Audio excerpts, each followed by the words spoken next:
All right, we should be live. What is up, everyone? How's everyone doing?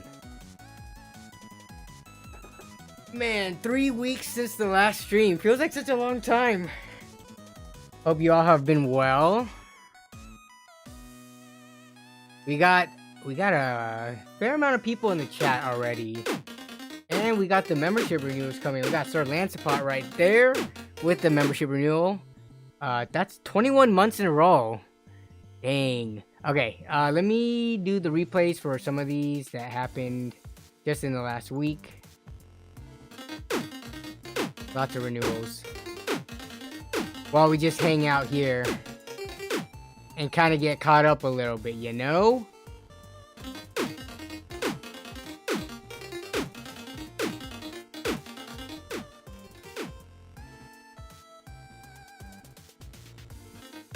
I'll turn this down a little bit. Alright.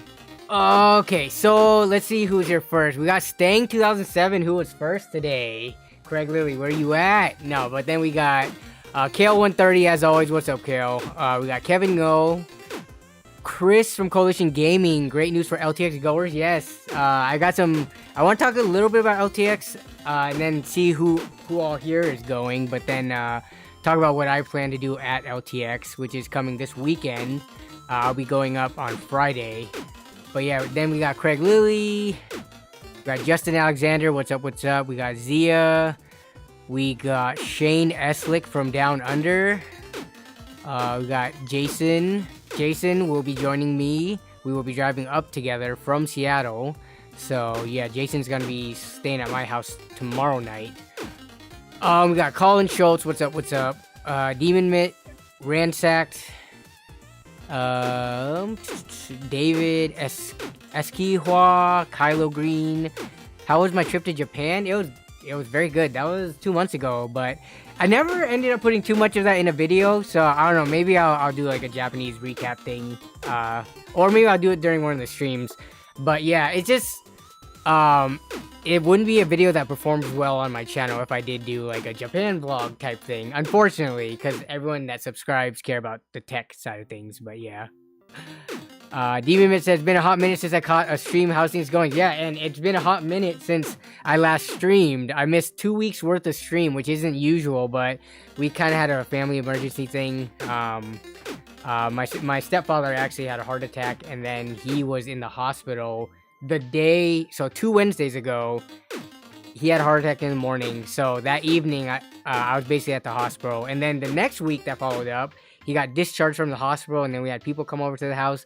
So I didn't really want to stream, you know, while we were getting acquainted back at home, because my parents are staying at my place until he recovers. So that's what happened. That's why I missed two streams. But it was a decent, like, it was a break. They did, you know, he had open heart surgery. He's recovering very well, so thank God for that. But it provided me a break from the streams, and then I missed a week of upload. But I've been spending a ton of time with my parents, more time than I usually do, so that's been kind of nice. So, yeah. Only 3 more sleeps until LTX. Yeah, indeed. So Wednesday, Thursday night, and then Friday. Even though I'm sure a bunch of people are going to be in the area on Friday. So I'm curious if people want to get together, like other content creators, and hang out that Friday night pre-LTX. But yeah.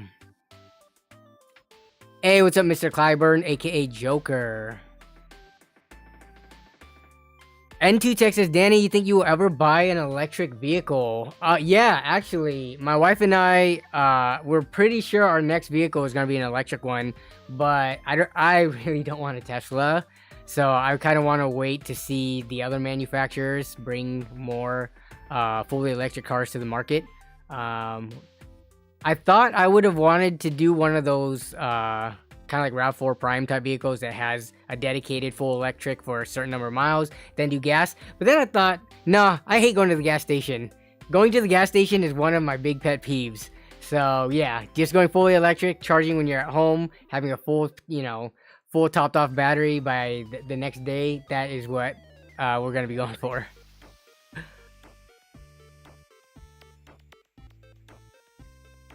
If I point a camera at you at LTX and ask you a question, would that be cool? It's tech related. Yeah, for sure, dude. I mean, I'm gonna be pointing my camera at a bunch of people, content creators and like viewers and stuff at LTX. So get ready for that. I'm gonna be making a couple of videos where I probe the attendees and ask questions. So yeah, for sure, Chris. If you want to ask questions or whatever, I will be glad to be in your video. How far is the Canada drive for you? That's a good question. Let me take a look actually. So let's take a look at Google Maps and hopefully I don't dox myself. It's been a while. Okay, so yeah, this isn't saying where I am. So let's just go from Shoreline. And how do I add to Vancouver Convention Center? Directions. We'll switch that up. So driving from around where I live directly up to Vancouver Convention Center. Wow, only 2 hours and 47 minutes. I'm actually kind of surprised. And that's right now due to traffic. And then there's border traffic too. This probably doesn't take into account the traffic when you get stopped at the border. So it's probably gonna take like 3.5 hours because there's always that border traffic. There's no way around it. So yeah. Yeah, so it's actually gonna be pretty quick. I could have sworn it was longer than this when I went up in 2019. It's 133 miles, which if you're going an average of 60 miles an hour, yeah, I mean, I guess that kind of makes sense. Yeah. Yes, remember our passports. Don't want to pull a Christopher Yee and not have your passport beforehand, because Christopher Yee was supposed to be up at LTX 2019 a couple of days before, couldn't find his passport, and he couldn't get it expedited in time, so he had to miss it. So yeah.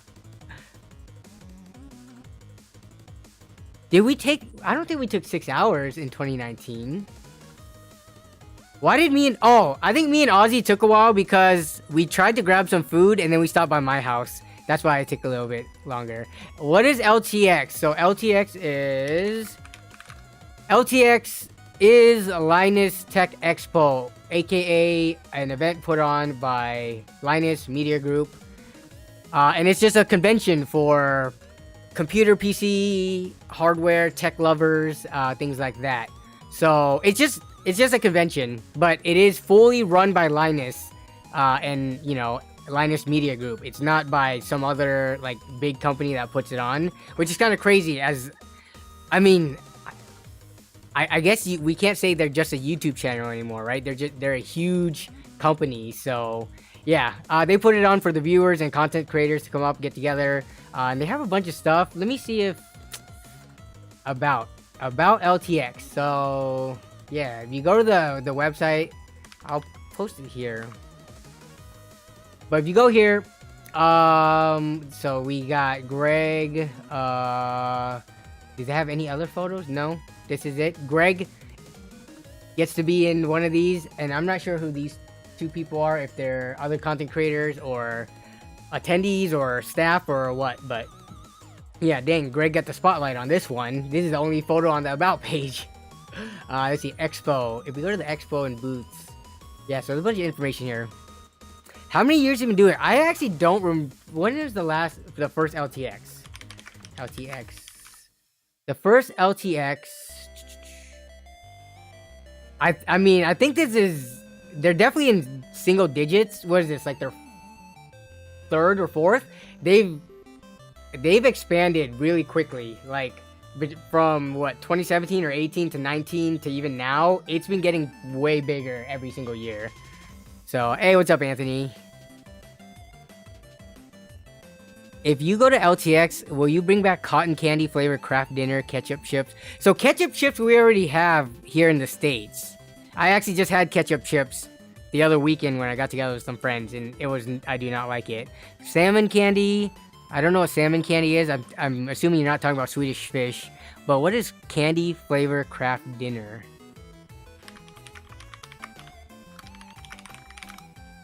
What is it? Candy flavored craft dinner. What is this? Candy, macaroni and cheese? Cotton candy, macaroni and cheese. This actually looks pretty disgusting.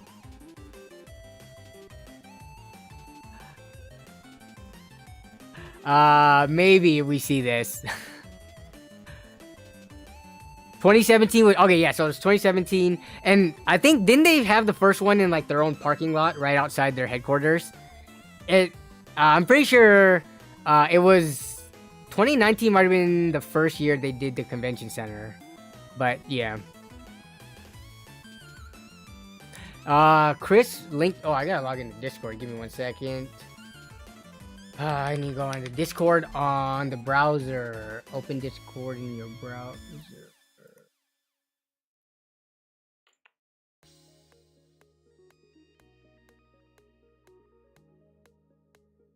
Okay, so Chris messaged me. Oh, my Google actually made this today. If you want, yeah, actually.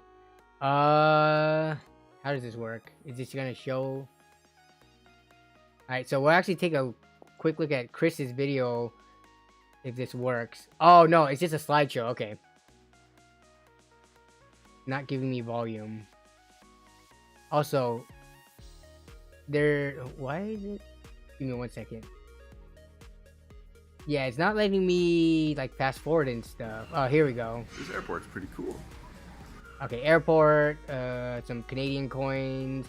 So yeah, this was when we met up pre-LTX to go find computer parts and stuff like that. Let's see.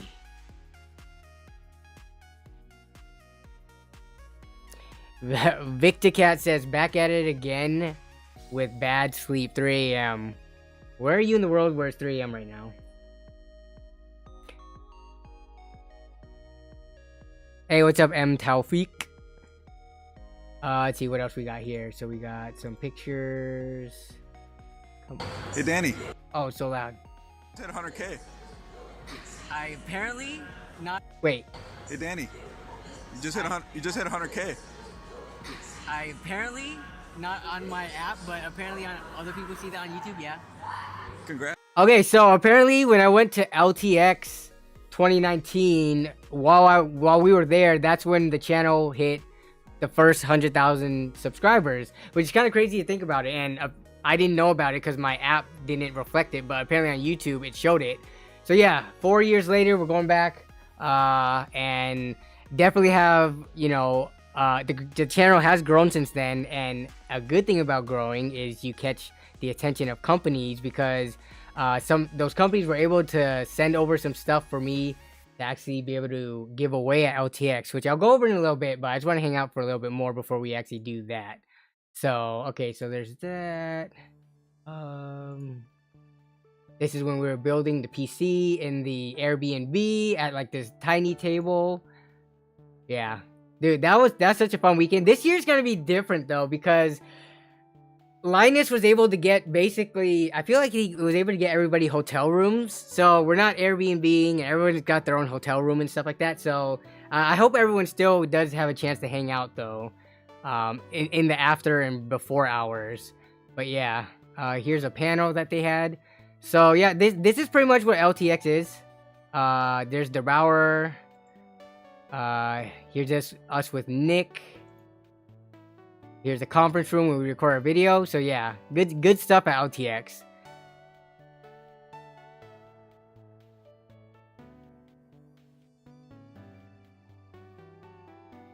Jason says, if anyone here owns a Steam Deck and is going to LTX, look for me the first day. I'm giving away a bunch. Yeah, so Jason, as a content creator, who does a lot of content with handheld stuff, he was actually able to get some stuff for handheld, you know, handheld systems like Steam Deck, ROG. Wait, is it just Steam Deck specifically? Okay, you got Steam Deck accessories. Are any of those usable for like the Ioneos or the ROG Allies? But yeah, he's gonna be trying to give away stuff too as well. So that's gonna be some pretty fun stuff. And yes, I am repping the merch. Which, by the way, can I say this hoodie? So this is, I found out I was able to get a free piece of merch from Bonfire, because up to now I had to pay for all of the merch face value, but then they do give you one free piece of merch, so I redeemed it for this blue hoodie. So we got all the representations of color RG and B on here, and it is very comfy. What is this? So I have a tissue or napkin in here, but yes. So yeah, very comfy. I'm just gonna model the merch for a second. But yeah, if you've not picked one up yet, link should be in the description if you are interested in a design like this. This is the hoodie in blue. Very comfortable. It's been through the wash a couple of times, so as long as you turn it inside out, this should last a really long time, the print.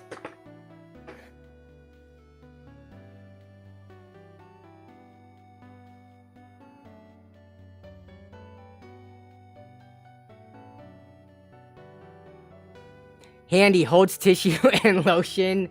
Y'all are nasty.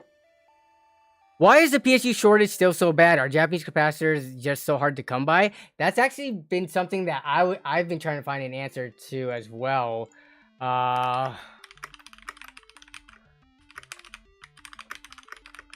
Okay, so we look for PC specifically. Are PSUs expensive? Let's see. I mean, it's weird because even if it's due to tariffs and things like that, it feels like everything else that is also made, you know, overseas, it doesn't seem as like drastically overpriced if you look like percentage wise. PSUs feel like they've gone from, you know, from the good old days of 3-4 years ago. It feels like an equivalent PSU right now, a power supply, is like double the price. What used to be like a 600 watt bronze EVGA, you know, C tier power supply for $40 is now like $80, and it's only a $40 difference. But if you look percentage wise, you know, that's double. We haven't seen that really across any other piece of hardware. Even graphics cards, you know, pandemic, yeah, those went crazy, but we knew the reason for that. But power supplies, let's see. I haven't been able to find any yeah. So you see people asking these questions all the time on forums and Reddit and stuff, but see, people just have these really generic responses for it. Everything is more expensive for several reasons. Have you not been paying attention? Yeah, you can't just blame the pandemic on all of that though, because we're seeing other parts and components not be drastically as expensive. And if it's capacitors, I mean, motherboards, graphics cards, they use that too, but inflation, GV manufacturing, yeah, so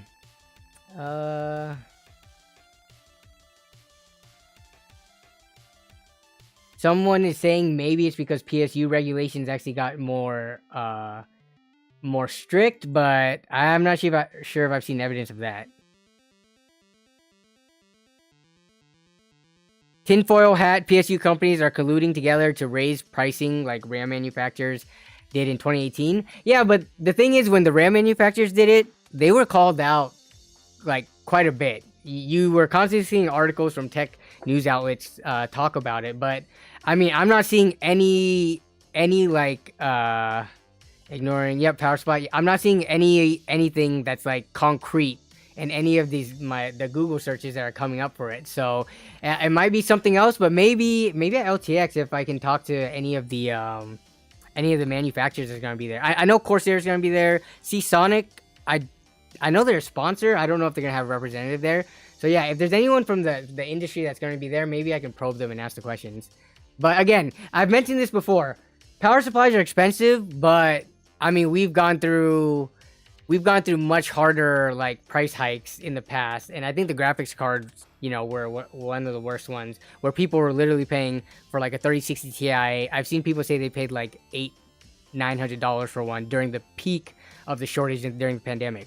So paying $500 over MSRP for something versus, you know, paying 40, 50, 60 over over, you know, the old prices. The power supplies, they're expensive right now, but it's still not that bad. You're like paying a $50 premium over what we would have like 3 or 4 years ago. Yeah, Demon Myth says they were called out after like 8 to 12 months later, but I feel like with the power supply price spikes, it's been over 8 to 12 months. Power supply prices have been bad for well over a year by this point, and I haven't seen any like direct you know, finger pointing as to the reason why.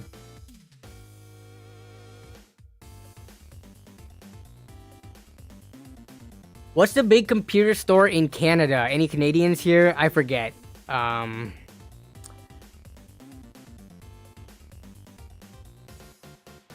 Budget, yeah, so budget builds are pretty difficult, and it's because, like, with graphics cards, if you're doing a budget PC build, the graphics card market is, like, filled with stuff from multiple generations that are still usable, but with power supplies, I don't know, I just don't see as many used power supplies for good prices in my local area when I'm looking on, like, OfferUp, Facebook Marketplace, or, like, Craigslist. It's just, yeah, nowhere near as good of deals as what I used to see.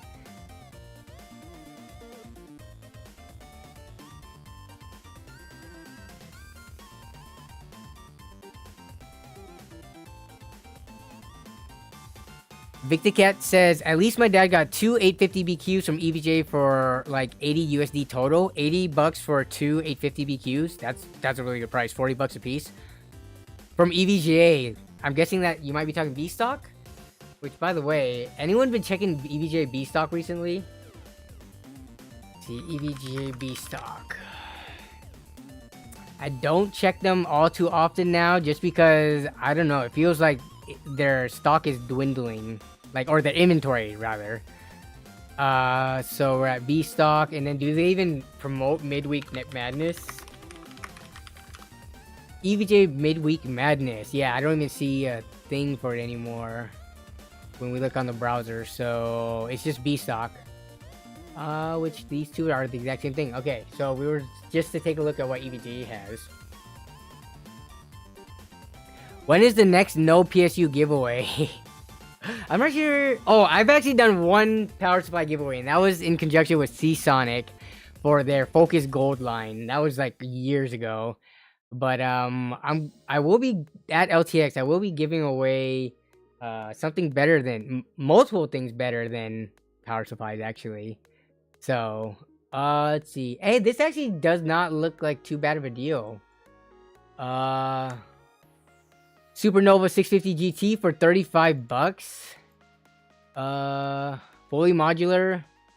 Actually, yeah, I'm actually surprised. Let's see. Supernova 650 GT. This would be either a B or C tier, right? Let's see. Supernova 650, less than 650. EVGA Supernova GT. Where are we at here? We're at the B tier range. Let me see, going down lower. Supernova BT. So where's the GT on here? I see GT 1300. GT less than 1,000 watts. Yeah, B tier. I mean, it is gonna be a used unit, but this is actually not bad. Because remember, a few weeks ago or like months ago that when we were looking, they were having like for 35 bucks, they had like 450 watt units that were like the white 450 whites or whatever. So this actually is not a bad price. Jason Whitman with the troll comment. Thermaltake 500 watt smart. Everything else is F tier. Let's see.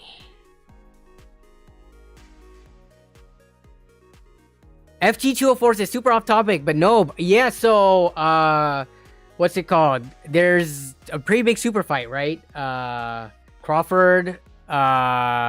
Who's the fight? I actually just watched the Naoya Inoue fight. That was really good, but Spence versus Crawford, right? Yep, Spence versus Crawford. That's gonna be a big fight. I'm gonna have to watch it after the fact, just because it's gonna pretty much happen. Well, it's gonna be Saturday night, so LTX main thing might be over, but we might be doing like some dinners or get-togethers afterwards. But yeah, I for the most part just watch boxing. I do not watch UFC at all. So when I hear fights, yeah, I just think of boxing. Fun thought, let your fans send you AirTags so we can follow along when you do computer parts pickup. That's not really a fun thought, because then you might be able to track where my house is, and that's pretty creepy for people to know where my house is. So Yeah. I don't know, man. That's kind of sketch. But, I might have to pick up this right here. I'm gonna link this. If you guys are interested, I'm gonna pick this up on a separate window because this is actually a pretty good deal for a power supply. I can always use like 600-ish watt power supplies for builds, and these deals have been getting more scarce as you know, time and time goes on, and EVGA just kind of, I don't know what they're doing. There was like rumors that Kingpin was leaving, but then they dispelled those rumors, so I'm not sure what is going on with that. But let me see if this actually has free shipping. If it does, then this will come out to be what, 38 bucks, which is a pretty sweet deal. Yeah, NT Tech, I know. I get what you're saying. I know that's not what your intent was, but that is the first thing that came to my mind when I thought of AirTags so that you could follow me around. Like, I was like, oof. I already had one mishap with doxing, kind of, and that was really annoying. So, I'm very careful now about that kind of stuff. About, like, you know, accidentally leaking my address and location and things like that. So, yeah. Alright, so let's see. All my information is still the same. Let's see if I can get this power supply for under 40 bucks. I have read, yep, $0 shipping. Okay, arrives August 1st to August 3rd. Got it. They have an 850 for 50 bucks. Yeah, so, I mean, if you know you're gonna be doing a build or something like that. Oh, there's a coupon, according to Honey. Let me see if I can get this.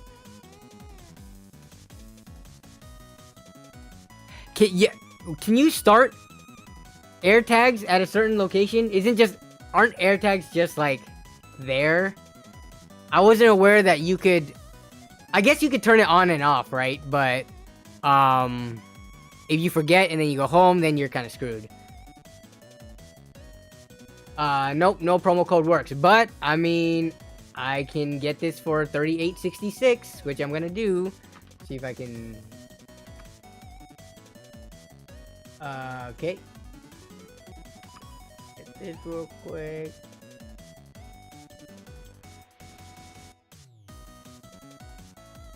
Okay.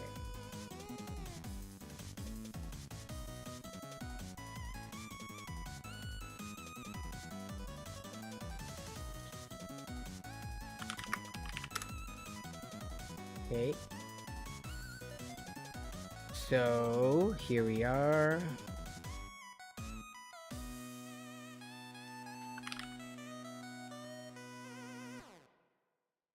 Yeah, so here it is. This is what it's gonna cost for me to get this Supernova 650 GT. 35 bucks with 367 free shipping, UPS ground, and grand total of 38.66. I am very happy with that price. Let me go and pay for this.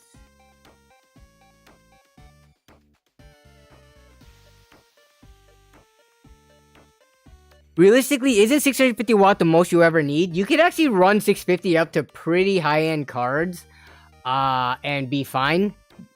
Basically, you won't have any overhead left.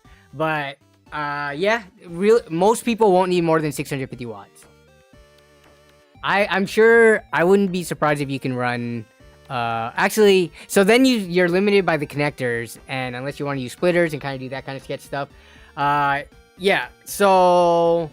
I guess even with pigtails, you should be able to run like a 4080 with the 650, and that's pretty much going to be pushing it pretty hard. But I wouldn't be surprised if, you know, there are people out there doing that.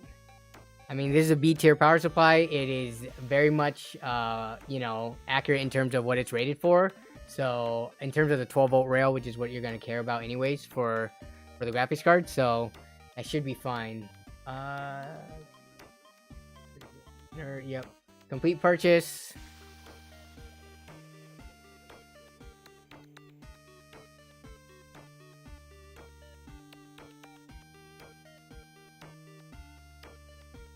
Alright. I've placed my order. I've gotten the power supply. Joker says, I don't see that one on B stock. I wonder, here, we'll take a look at it again. Maybe it just went away after someone went. No, it's still here. So you got to go to up here, EVGA. I can't link it specifically because, yeah, when I click on it, it doesn't do anything. You have to buy it from this scrolling page. But if you sort by low to high, it should come up because I'm refreshing the page and it's showing up still. So it should be there.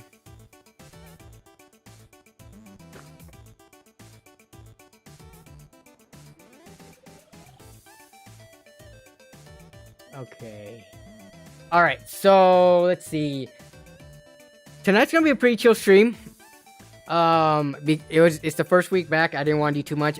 So what I was gonna do is I was gonna have a guest last week on the stream, and he actually, or we couldn't do that because I canceled it due to having family over, and then we were gonna have him this week, but then he couldn't make it because he's actually flying out to LTX, and he's gonna have all his gear packed. So we're gonna do it later on. So this week's stream right now is just gonna be really chill. We can do whatever you guys want, but I did want to. Since we are 30 minutes in the stream, I did want to go over what we have in terms of what I'm going to be doing at LTX. So, I've got a few videos planned, and I'm going to do... One of them is going to be a contest. I'm going to be doing a contest with a bunch of the attendees there. So, at some point during the weekend, probably going to be the Saturday, because I think that's going to be the busiest day. On the Saturday, I'm going to go to a location in the convention center. I'm going to say, hey... We're going to do a quick contest for some prizes. Whoever wants to join, and we're going to make a big circle, and we're going to do it. I'm not going to explain to you what the contest is, because I want to keep that part a surprise. But I do have the prizes here with me. So I was able to reach out to companies to get some help on this, because if I was providing the prizes, being on a budget, they weren't going to be that awesome of prizes. But I want to give a big shout out to NZXT, because they actually came through with one of their Player 2 Prime PCs. And if you're not sure what that is, let me bring it up in the browser real quick. But if you go to NZXT, they were able to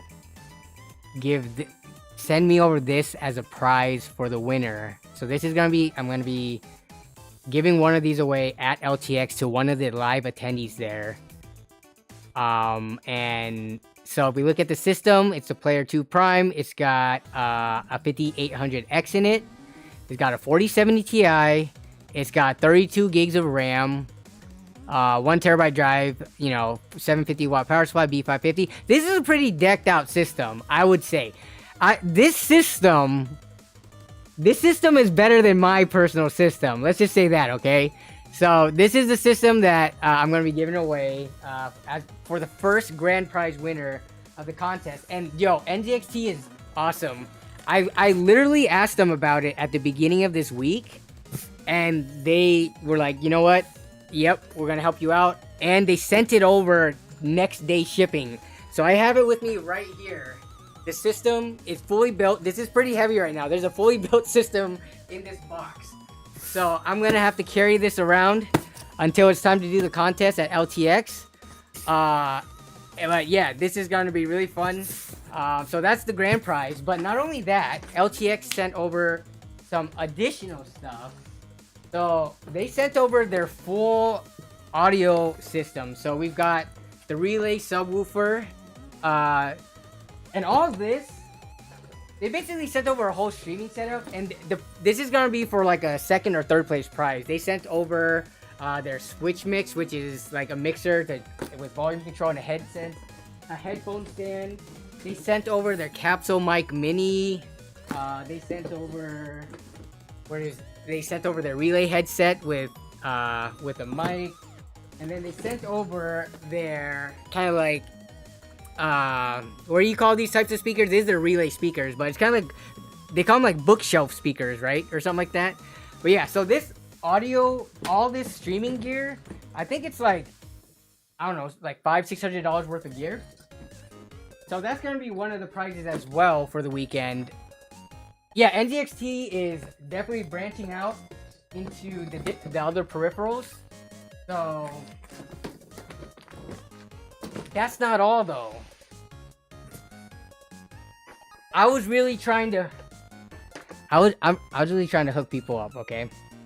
So I actually reached out to multiple companies because, you know, the last 2 weeks have been super hectic, and I kind of like was not doing any planning for LTX up until just this past week. So I was, you know, scurrying, reaching out to all the companies and stuff like, hey, like, can you guys help sponsor anything? I want to do like these really fun videos, get people involved at the convention.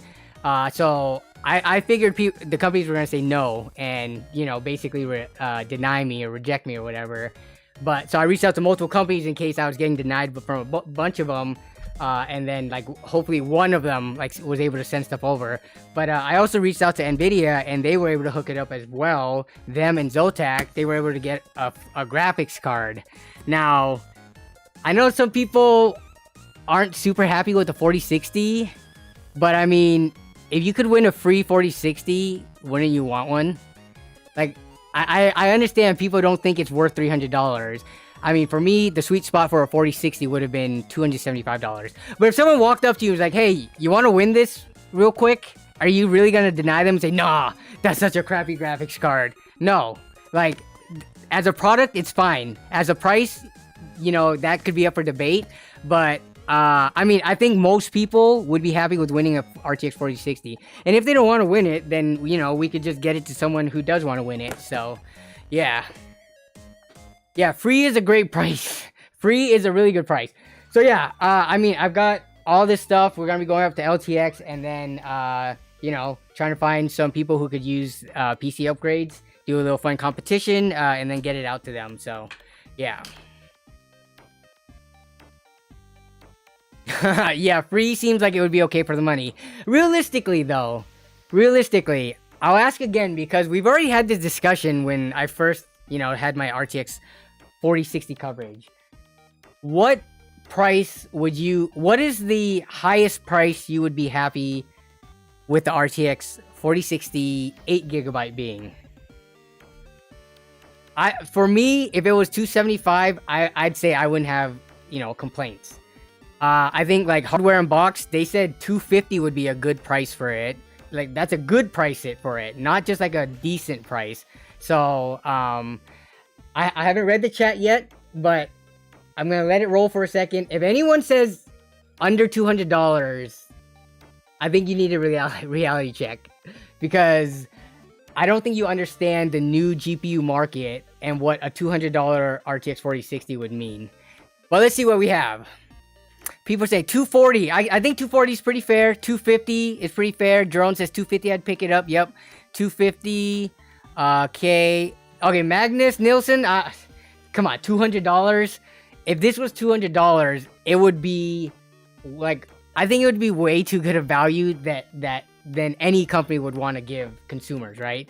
Intel, AMD, nobody's giving you this much value in terms of, you know, a $200 RTX 4060 equivalent. So I think 200 is a little bit low. So we got 250 here. Demon Mitt says 4060 should be 250. That was the MSRP for 1060. Joker says 250. Mag says, yep, I think 250 you can put together here's the thing though. Even at $300, you could still put together a really good budget build with the RTX 4060. You know, $300, if you're looking at raster performance, it is a little bit disappointing because you can get the 6700 XT, but let's just say for whatever reason you had to get the 4060 at $300, you could still put together a really good build for still like $750. You'd pair like an i3 with it, you know, 512 or a 1TB drive. So yeah, let's see. N2 Tech says 289, which is higher than most people are saying. Feng Trend says 250. Let's see. Alucard says 225 to 250. Braden says 380. Okay, 380 is a bit high. 200 is the price you can get. Yeah. In 2025, you can probably find new 4060s if they're still being sold new, but definitely in the used market, they will be 200 or less. I would still stick to my 3060 12GB. Well, the 12GB 3060, it is on average not gonna beat the 4060. But yeah, if you already have one, definitely do not if you have a 3060, I don't think there's any reason to upgrade to a 4060. You would have to at least go for like 4070, 4070 Ti or beyond for me to make it worth it. I'm not about that one generation jump and upgrade.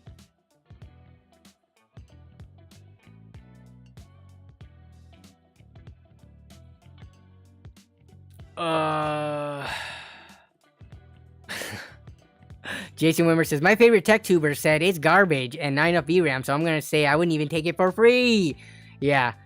It's funny because I bet you there are people who have left YouTube comments saying, I wouldn't even take a 4060 for free. They're lying. I guarantee you they're lying.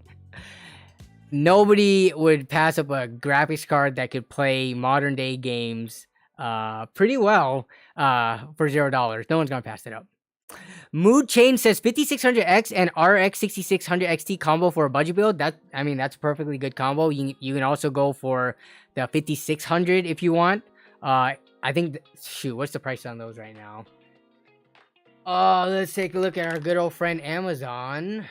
Let's see. Are they still 140 right now? Ryzen 5600, are those still 140? 144. Okay, so not too far off. Yeah, so it's either 144 or 162, though there is a coupon right now you could clip to get almost $5 off. So this would be 157-ish. So it's up to you whether or not you want the slightly higher clock speeds. But yeah, either or, you can make a great build with that. Or you could also go with Intel i5s. 12400F is going to be the competitor to that. So, yeah. Riot Noob says the 4060. How much did you buy the 4060 for, by the way, but Riot Noob? Did you get one of the $300 models or like a more expensive one? It has improved your performance in Blackmagic's DaVinci. Yeah, so I mean, I even showed it, right? You do get some generational performance. It not for gaming maybe compared to like AMD or like last gen, but there is some performance increases for like things like Blender and other workloads that aren't specific to gaming. And you got it for 300. Nice.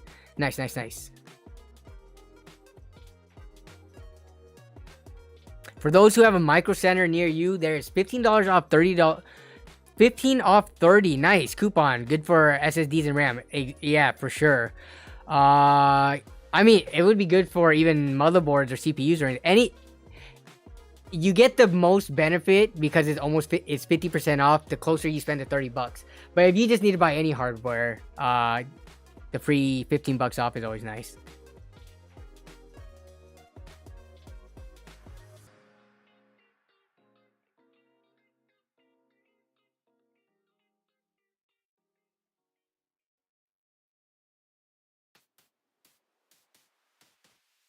I've got a 600 watt PSU powering a 3070 and an i7 4790. About to add a Thermaltake liquid CPU cooler. Okay, 600. Yeah, I don't see that being an issue. What power supply do you have though? Do you know the model? I mean, if it's 600 watts and it's like a decent tiered model, it's not. Let me look at the cheapest. Let's say, what is the cheapest power supply that we can find? Cheapest 600 watts. It's gonna be the Thermaltake Smart.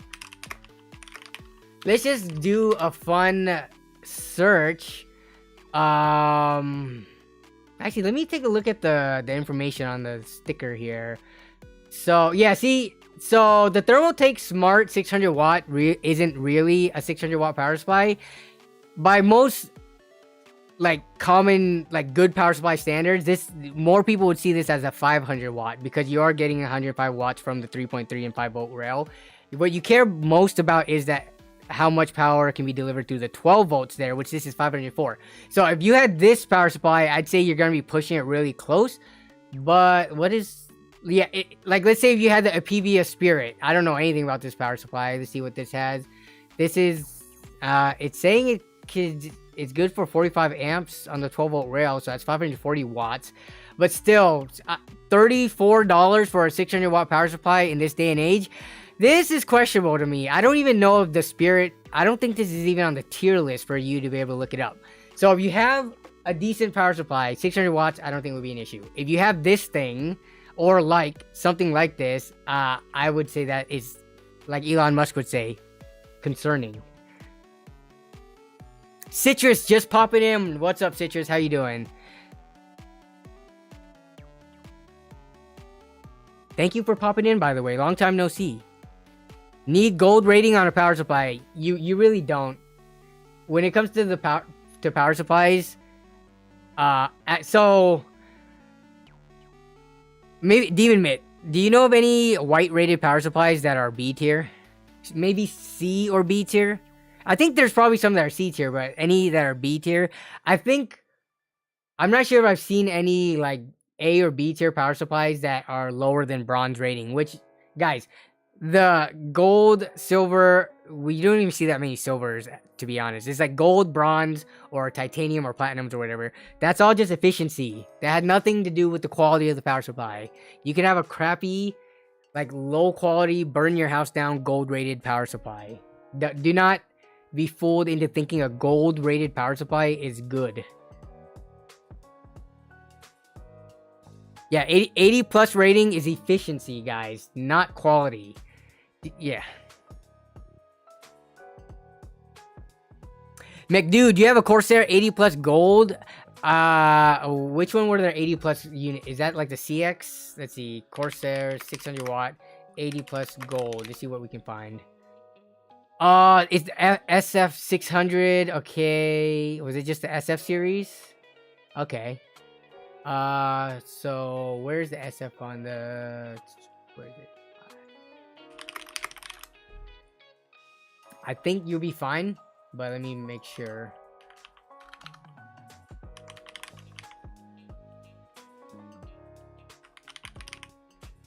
Okay, Corsair SF gold. Yeah, that's A tier, so you're good.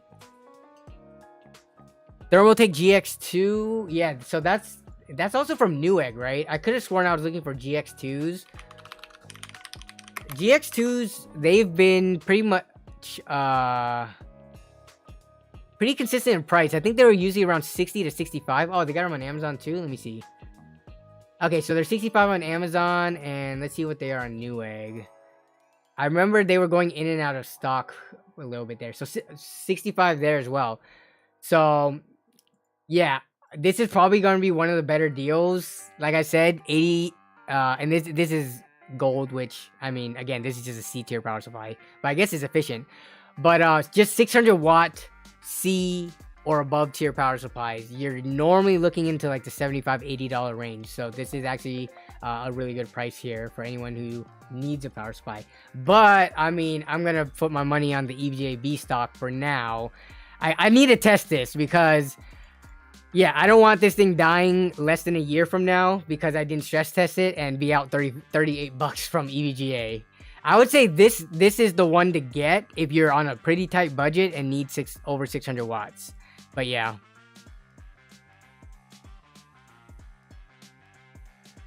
What's the minimum CPU I'd pair with the 4060? I would be comfortable with pairing an i3 like 12100 or 13100 with a 4060.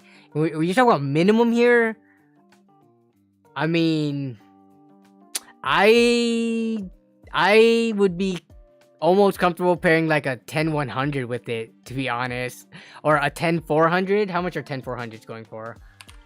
They're probably more than 12 and 13100s. So yeah, 10400s are what, 140 bucks. I think 12100s are like 80 bucks right now. 12100 have 85 bucks right here. So yeah, I would be comfortable pairing this with the 4060. If you're talking about minimum here, right? Yeah, if you're going older, I would agree with Demon Mitt there. 2700X, 3600, 8700K. Yeah. You could go with older stuff too, that are like at least Ryzen 5, i5s, or even 7s.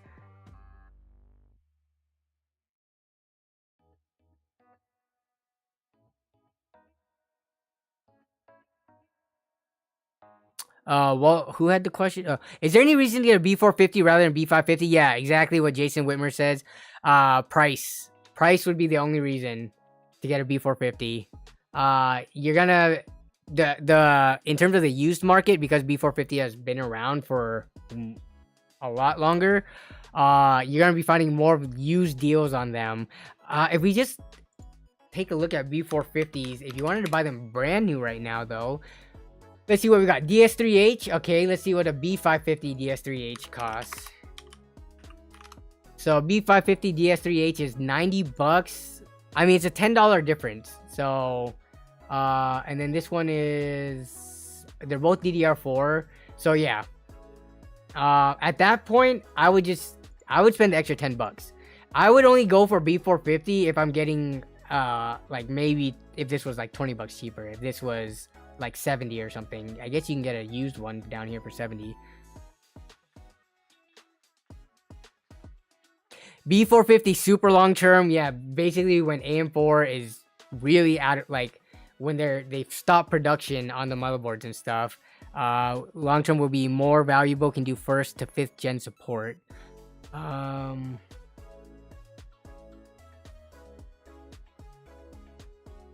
B450 don't have PCIe 4.0. Don't pair those with the 4060. So you know what? You wanna know what the funny thing is? I actually have a video, and I've already done all the testing, but PCIe 4.0 versus 3.0 is not as big of a deal as you would think, especially with more mid and entry level cards. And I actually tested the 4060. I tested PCIe 4.0, 3.0, and 2 and 1.0. I wasn't able to get the video done before LTX, so it's just gonna be one of the videos that I release eventually. But I've done all the testing, and I have the results for it. But yeah, it's not a bit as big of a deal as people make it out to be.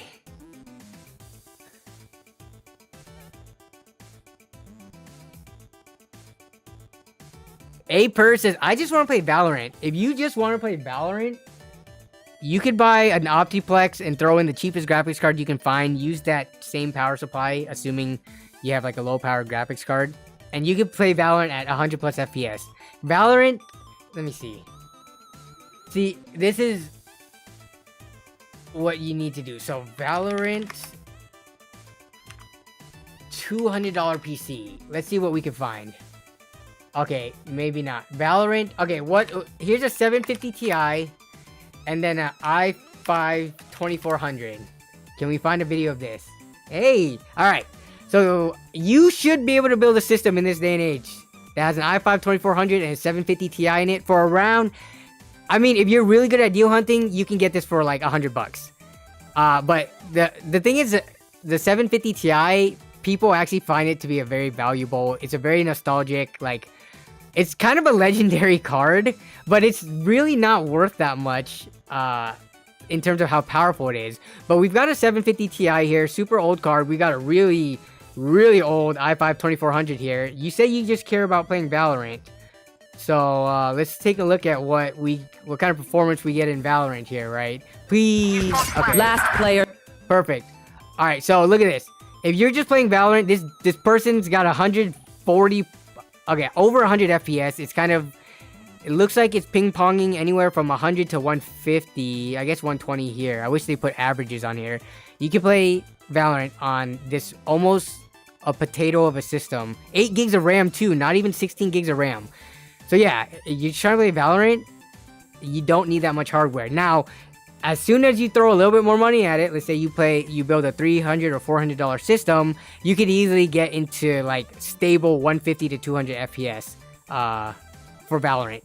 So yeah, Valorant is like League of Legends. It's, a potato can run it.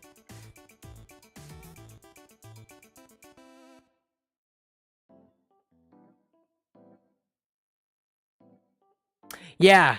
So, the only reason I brought up the 750 Ti, Demon says 750 Ti is overvalued. It is. Like, let's take a look at eBay. It is overvalued. If you can get, like, AMD equivalents of that time period, you could get it for cheaper. Where are these hearts coming from? Does anyone know how these hearts work? I still don't know how the hearts in the chat work. But, let's take a look at eBay. If you want to find the cheapest 750 Ti... okay, before we take a look, take some guesses in the chat right now. I think the cheapest buy it now in working condition 750 Ti we're going to be able to find will be $40. Which is, I think is kind of overpriced for how powerful the 750 Ti is. I'm thinking 45 after shipping, but before tax when I go to sort. But we'll see. So we got 35, 60, 60, 65, 69. Nice. So let's take a look. We're gonna sort by lowest price. We're gonna go buy it now. The cheapest one, parts only. Okay, no parts only. We gotta look for working ones. I wish I could just exclude parts only. Alright, so we look for the cheapest functioning one. Pre-owned. So this one, this one, okay, I'm a little bit surprised here. This one's $17 plus 13 shipping. So this is $31. Or best offer. I'm assuming this is in working condition, but we'll take a look at the description. Okay, twin frozer, conditions used. I mean, used assumes that it works and you can get a refund if there's any issues. This, for $30, I am surprised on eBay. I would think that 30 bucks, maybe you could find one like in your local area where you have to do pickup in person. Because, you know, eBay takes fees and stuff like that. So for someone to let this go, especially with shipping being 13, I don't think it really costs $13 to ship, but they put 13 here. So you're paying 31 bucks. I'm pleasantly surprised that it's this cheap.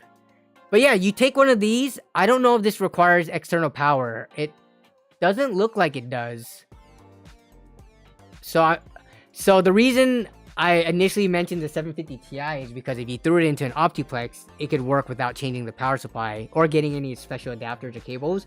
Whereas most AMD cards, like the 2080 or 280X or 7950, 7970, you definitely need 8-pin connectors or 6-pin. So yeah, best offer for 15 bucks. I kind of, so I already have a 750 Ti in hand, so I don't need one if I needed to test in the future.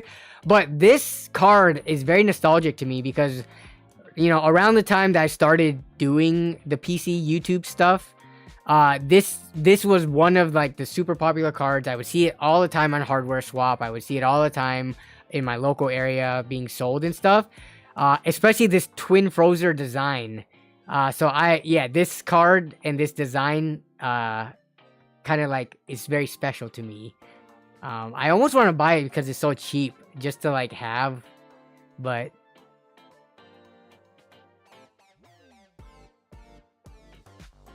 let me take a look at this actually. If this doesn't, I can't tell by this picture because they showed the top side of it, which doesn't look like. Yeah, there's no connect. Yeah, this can. I'm about to just buy this card actually. Let me make sure though. MSI 750 Ti Twin Frozer. Nobody sniped this from under me, cause I could probably make a fun video with this. Okay, let's see. PCIe Express times 16 3.0.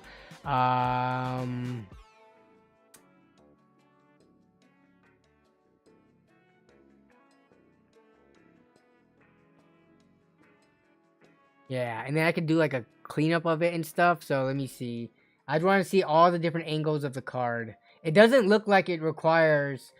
Actually, does Tech Power Up have it? If they have it, then I could probably get the information from here.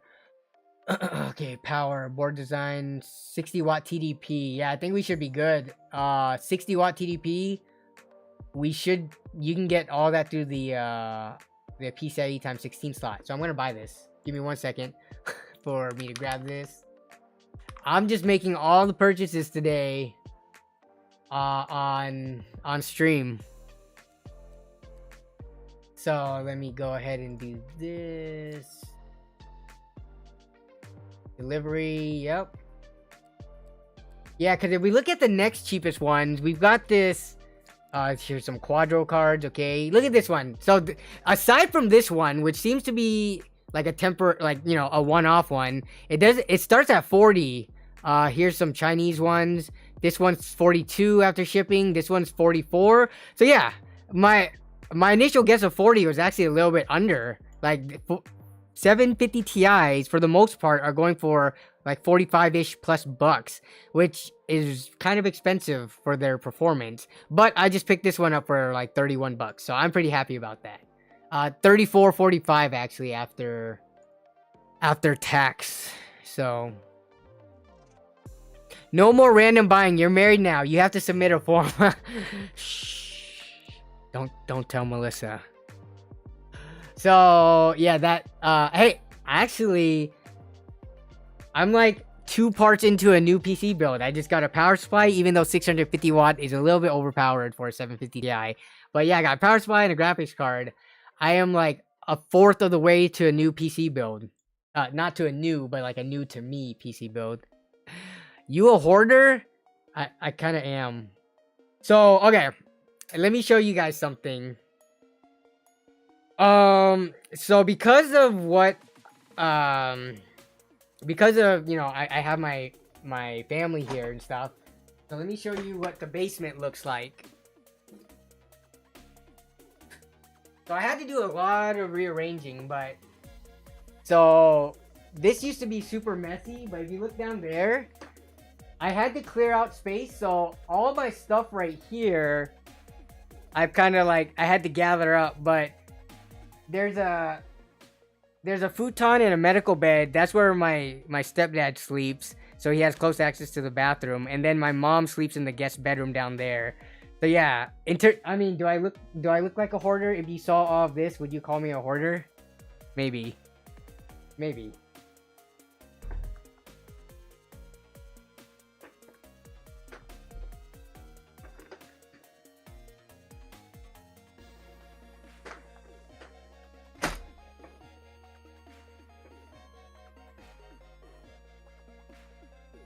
We all know Jason hoards GPUs, and I am not a hoard player. I am an Alliance player. That is correct. Johnny Stash knows. I am definitely Alliance all the way. Jason, I am starting to like need to sell stuff. I'm not gonna sell all of it. I still need to keep certain hardware on hand, but I have a video coming up where my goal was how fast can I get rid of 4 cases, because computer cases are one of the things, and you've probably seen other tech content creators like just straight, like Greg Salazar's done it, BPS Customs has done it, I'm pretty sure Jay has done it, Bitwit, Paul, etc. Whenever they need to get rid of parts, the first thing to get rid of is their cases, because cases are like, they take up so much volume and space, but they're like the least valuable like hardware, right? A case can cost what, 75 to 100 bucks, but it takes up as much space as like, I don't know, 6 or 7 power supplies, or it takes up as much space as like 10 GPUs. It's just, computer cases is what kills me in terms of what looks like a lot of stuff on my shelves in my basement. So yeah, cases equal spaces, exactly. Case fills big spaces, and that's exactly what my video is going to show. It's like, look at all, I have so many cases all around. And so what I did was I took, because a lot of the cases are still usable, but some cases I just needed to get rid of ASAP. So I basically put them up on OfferUp to see how quickly someone would take them away from me, because I needed to make space like right away. It was basically the day that my stepdad was being discharged from the hospital, and I needed to clear space to make room for the hospital bed and the futon and stuff down here. So yeah, cases are like putting pizza boxes in the fridge. That's actually a pretty good analogy. So what we've done sometimes is we put the pizza box in the oven, and then, you know, 1 or 2 day old pizza out of the fridge, that's not the end of the world, right? We gotta run a poll.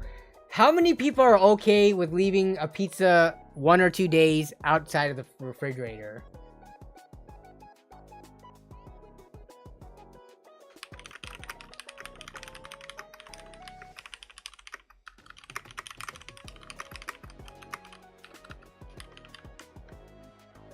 Alright, that's the first poll of the night, a food question. Asking for food poisoning? Oh god, am I the only person who... Are me and my friends the only people who are okay with that? Because during the LAN parties, that's what we do. We have too much pizza and we can't put them away, so we just kind of leave them on the counter and we eat them throughout the weekend. But I've never gotten food poisoning. We have done this, I'm telling you, multiple times. and even not LAN party. That's something I've done in college, in high school, growing up. 1 to 2 days, I don't know, something about pizza, it just doesn't. Okay, I'm glad that it's kind of close to 50-50 right now, and not just like 99% saying no. JG Wright says it's gonna grow something. You're not sleeping on the counter. Well, outside the fridge is on the counter, but it's still in the box, right? Asking for food poisoning, not me. You're so gross. Oh man, I had a pizza restaurant. The pizza is good for 5 days. I had a pizza restaurant. Wait, seriously, Riot Noob? The pizza cooked or baked, whatever. Yeah, baked is good for 5 days without being refrigerated. That's what plastic containers are for. 1 to 2 hours. 1 to 2 hours max. What? Magnus, 1 to 2 hours? How? That seems like way too little of time. Like a kid's birthday party runs for longer than 1 to 2 hours. And if you're at, let's say you're at the park or something, you're not gonna have a refrigerator around. And you're 1 to 2 hours max? Okay, that seems a little extreme, too short. Only if you have PTO at work. I mean, if you're trying to miss work and have a legitimate excuse, leave your pizza out of the fridge, apparently. Ask a follow-up poll. How many people are okay with visiting the ER? Dude, I swear, you guys are taking this a little bit to the extreme, because I'm telling you, you've seen the LAN party stories. You know we're not putting those pizzas in the fridge. We don't have room. And we go from Friday night to Sunday morning. Had zero issues with diarrhea or vomiting or anything like that. I don't know. Maybe it's because Domino's use quality ingredients that don't go bad. Nothing wrong with it. Room temp pizza ain't bad the next day. That's what I'm saying. As long as you don't see any rats or turtles, you'll be fine. Done this many times, I'm still here. That's what I'm saying, right? KL130 says, I clicked the wrong choice, but you guys will have the nose covered. Yeah, the nose covered for me. I mean, we're at 47.53 now. Seems like people are coming around to the pizza okay out of the fridge for 1 to 2 days. Emmanuel says, 1 day max for me, okay. And I understand, to some people, maybe it has to do with, like, from person to person, right? How like your stomach reacts to certain foods, like stomach sensitivity. I mean, I wouldn't say I have a strong stomach by any means. There are definitely foods that trigger me having to go to the bathroom, but pizza sitting 2 days out of the fridge is not one of them. I also do that, but I make sure everything is closed so flies don't get around to it. Yeah, for sure. Definitely make sure the box is closed. Maybe put some saran wrap over it if it's on a plate. Don't just leave it open so flies can land on it and crap on it. Probably the sodium preserves it, but risky. Nope, no days for Shane Slick, so not my proudest feat, but I have eaten 2-day-old pizza many times, never had an issue, says Cecil B. Exactly, okay. Well, pizza needs to go in the fridge after being 3 to 4, that's nuts. So we definitely have a lot of different opinions and takes on this, but you know what, for the people who do leave it out, you know, if it smells and tastes, that's the thing. I think that you got to do the smell test, right? It's like spoiled milk. The date on your milk carton or container is like the best by date or whatever, or maybe even sell by date. From when you open it, you typically have like a week, and even then, that's conservative because they don't want people to get food poisoning and stuff, so they have to be like careful and give like a shorter range. If you smell it and it's not bad, you know, you could probably consume it and be okay. So pizza, same thing. Doesn't smell weird, doesn't smell or taste funky. I'm pretty convinced it's okay.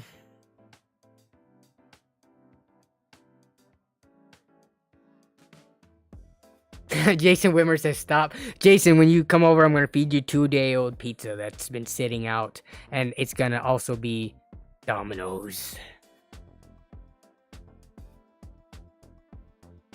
Yeah, you're right. Smell means nothing because some toppings just smell like complete garbage anyways. So yeah. You can handle pizza outside for multiple days, but will your toilet handle it? I got a bidet, so I'm good. My toilet will do me right.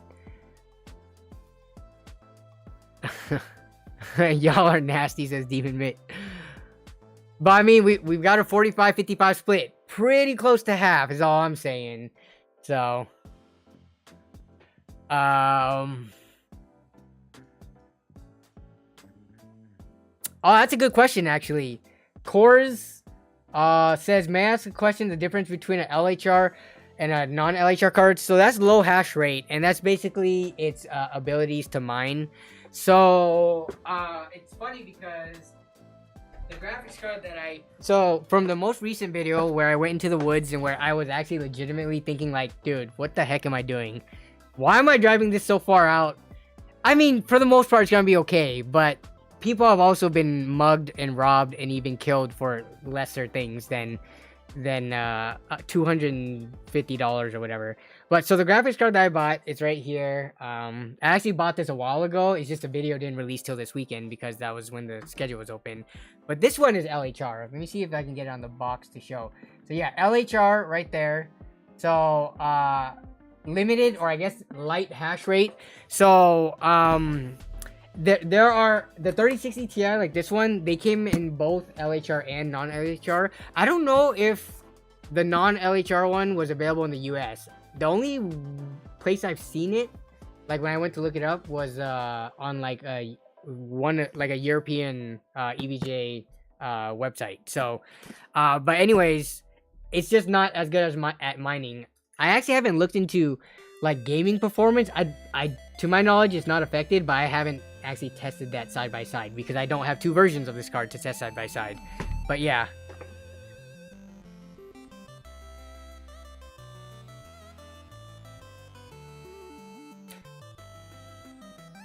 The non-LHR cards are now only found in AI farms. So, I think if you're not interested in mining, you should be fine to buy an LHR card.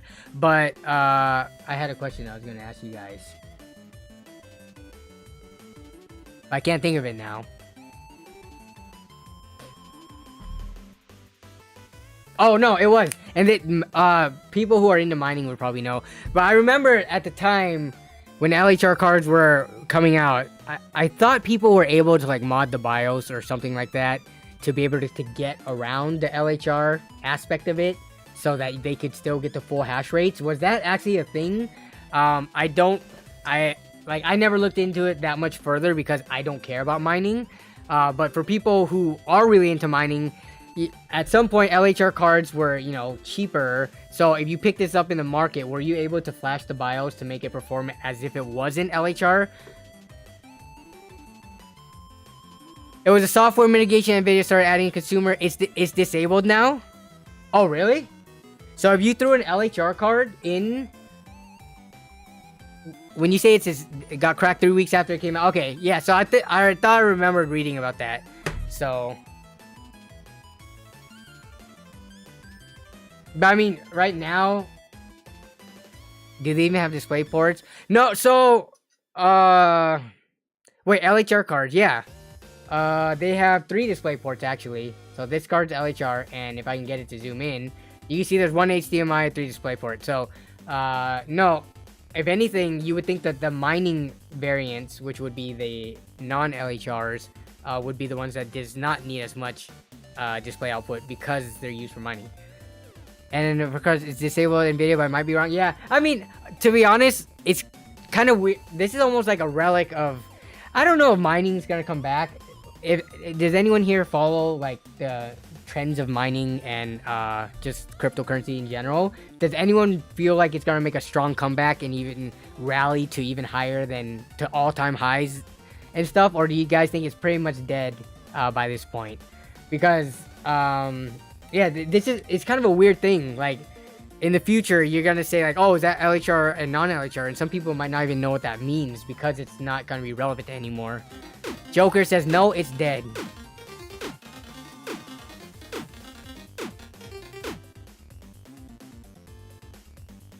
Phoenix Phoenix with a $2 super chat. Thanks for the super chat, by the way. What's your opinion on the 4070 Ti? Are they worth it?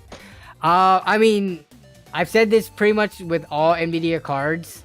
For their price, in terms of FPS per dollar, you're gonna get better value if you can get the cards at MSRP from like a 4080 or even a 4090, right? But you're talking about $1,200 and $16 cards respectively. I guess the 4080 was down to like $1,100, so comparing a $800 4070 Ti,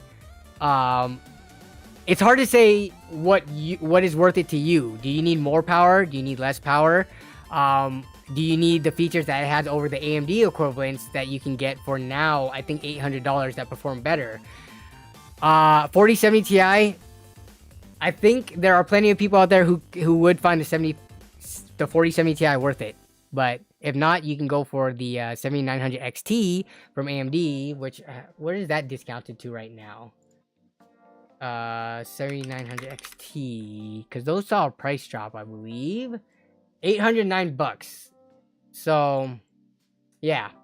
I mean, the 7900 XT is gonna beat it, and has more VRAM. But do you need NVIDIA's features? It actually looks for. Is that the cheapest one? The cheapest one, see, you can get them even cheaper. 7900 XTs for $780. So then it all comes back to the whole AMD versus NVIDIA thing. AMD cards, raster performance, frames per dollar, it's gonna be hard to beat. $750 for this card, right? But some people don't want AMD at all. So if that's the case, the 4070 Ti is gonna be like your only option around this price range.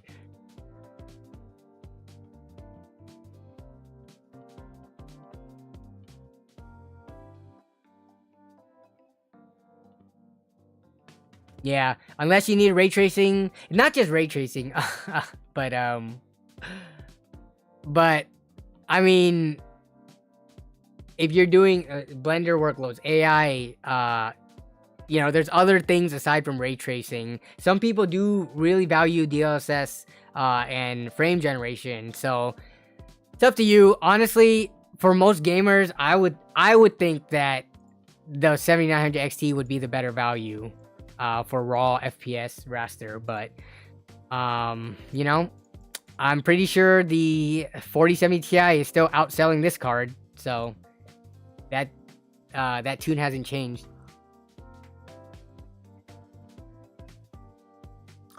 Cammy Hudson says one day pizzas, yes. 2 days, no.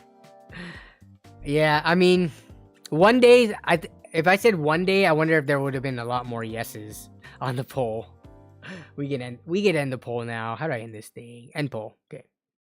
Frames wins games. Unless you suck, then skills lose games. What's up, Sidree? How you doing?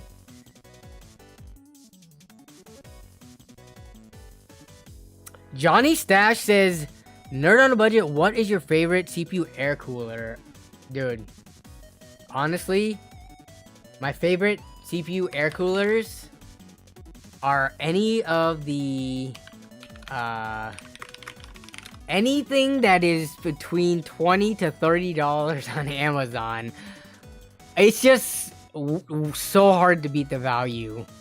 You could throw one of these. Let me see. What's it gonna be? The ID cooling. Yo, why are they not popping up? I gotta sort by lowest price. Let's go from lowest price here. Oh, that's why I didn't do it. Because freaking stupid Amazon thinks CPU cooling fans. Nope, still gives me all this garbage. We're gonna have to put at least a $15 minimum here. But wow, are they really selling Wraith Stealths for $10? That's actually pretty surprising. I mean, it's not an amazing cooler by any means, but I thought for this chunk of metal and a fan, it would be a little bit more than $10. This looks like this is from AMD store, official AMD Wraith Stealth for $10. Which honestly, I mean, the better value play would be going for better temps and lower fan noise from like a $20 cooler. But I am actually surprised that this is $10. Usually with OEM parts like this, I feel like it's still kind of stupid expensive. I would have thought this would be at least $15 to $20. But yeah, You're right. This does have AMD only mounting, but I mean, if you've got like a AM4 motherboard, then that's not an issue. I'm just surprised. This was free shipping too for $11. If I was doing like a budget build competition, and with some of these builds, if you are working with $350, every $1 counts. So if I just need a cooler in there, I'm only running like a Ryzen 5 or something, and not overclocking, this is the go-to, because that's gonna save you almost $10, which is huge when you're talking about a $300 build. But man, why is that dinging on the phone coming through the mic? By the way, I'm sorry. I usually don't keep my phone on noise. I usually have it on vibrate, but because of everything that's happened with the whole family emergency and everything, I've been keeping it on ring, which is definitely not a normal thing for me. What did Ransack say? What's Ransack so smart about? I'd rather have the most expensive GPU. Yeah, I mean, some people, they just want the most expensive thing, whether it be the most expensive CPU or GPU, clothing, the most expensive car. Because they need to flex on them scrubs, right? You gotta flex your wealth. You gotta flex your possessions. So yeah.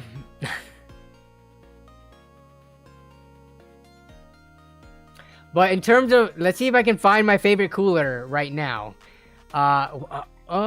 So we've got the Thermalright Assassins, but these are the smaller ones. Yeah, this one is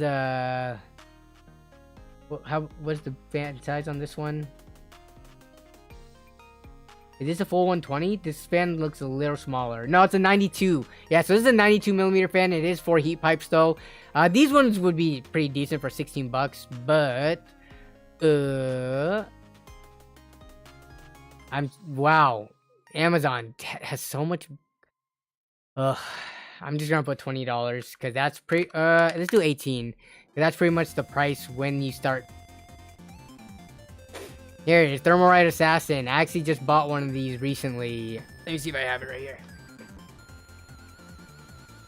I mean, if you're talking about trying to get, like, value fans, so this, I forgot how much this was. It was like, here's a pack of 3 RGB fans, like adjustable RGB from Thermalright. What, Demon Mitt, you probably know off the top of your head. I bought this a few weeks ago. Just to have on hand, but these are what, $16, $15 for 3 adjustable RGB fans with 4-pin PWM connectors. I also bought this cooler, which I think is the one that we're looking at right now, right? What is this thing? This is the Assassin X120R. Yeah, that's exactly what we're looking at right now in the browser. So these coolers, there are very few people who need much more powerful coolers than this. If you're thinking about the majority of people who have i3s, Ryzen 3s, i5s, Ryzen 5s, and even, going up to i7s and Ryzen 7s, you could, if you're just gaming, cool it perfectly fine with like a 4 heat pipe tower style cooler like this. So, these, I mean, they're just my favorite because they have so much value, right? Obviously, I mean, if you go, let's take a look again, CPU air coolers. You could spend a little bit more and get like a double fan, double tower style.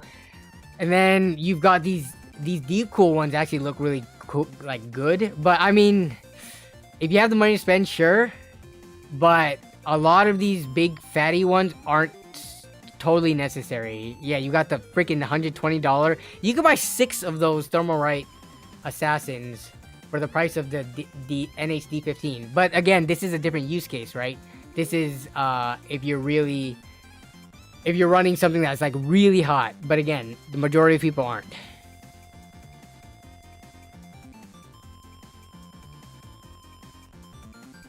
You bought 40 packs of those fans, Demon Mitt? Jeez. You just got like a whole shelf in your studio, like with those 40 packs times. Let's just say they were $15, $600, but you probably got them for, someone said it was 14 earlier. So 14 times 40, what is that? 400, $560. SE214XT. So between the ID cooling and Thermalright, I'm pretty sure it's only a couple of degrees difference, swing one way or the other. But yeah, the ID cooling, I mean, I like this one too. $18.99. Pretty hard to beat. You can get a really clean white one. The only thing about this cooler though, the white, sometimes the white is a slightly different shade than like a pure white that you might see on RAM or on PC cases. So yeah, this one is a little bit more of an off-white from my findings and uses. So, but it's fine. I mean, a mostly white PC is gonna look pretty good anyways. And you're talking about a $19 cooler here. It's kind of hard to complain.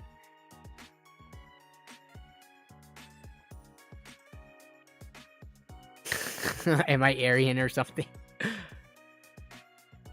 Yeah, that's why like black coolers and black PC cases and black components, the only difference you get is like from matte to semi-gloss to glossy, but in terms of the shade, black is pretty much black.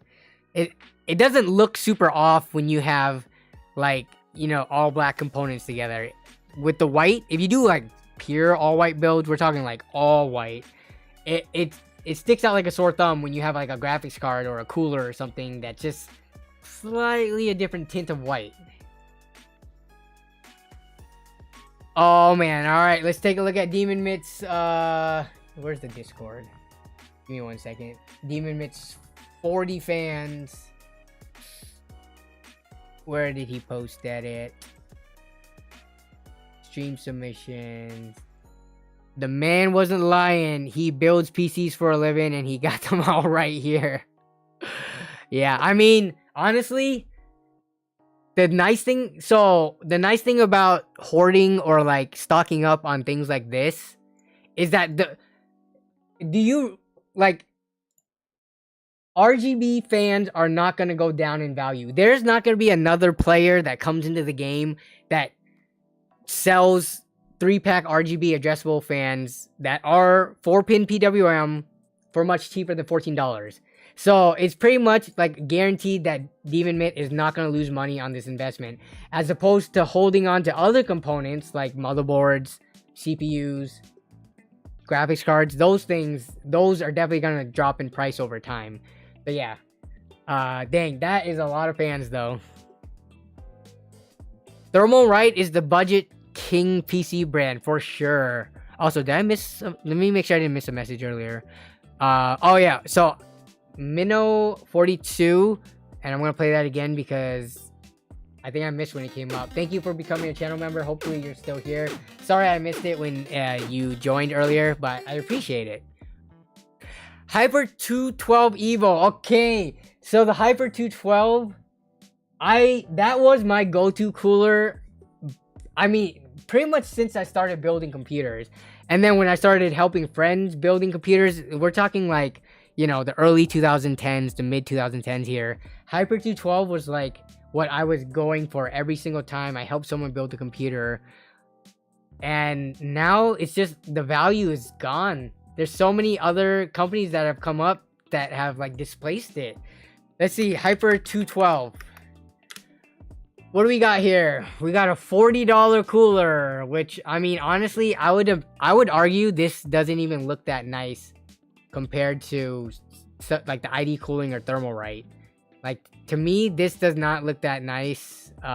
It's still 4 heat pipe. We've got the Cooler Master Hyper 212 Black. So this is the Halo one. This is the normal black. What is this price range? Amazon. Can you just make life yeah, see, $53. What are they smoking? This one is the $24.99 one, which I hate how Amazon does this. But yeah, we're talking about the 212 Evo. So these ones, it's kind of weird because there's no prime. It looks like $50. Yeah, $54. $54 here. What are we talking about here, Cooler Master? What are you offering in your coolers over? Here's a Hyper 212 Spectrum for $35, which doesn't sound that bad until you look at the $18 to $20 coolers from here. Yeah, so I mean, I don't know. If if they made a Hyper 212 that was 25 bucks, maybe I can swing it because they are a known reputable brand. But that doesn't really mean much nowadays since we've all proved, you know, everyone has been using Thermalright and ID Cooling and Vetroo and all those other brands with no issues. The biggest thing the Hyper 212 is falling behind is with the mount.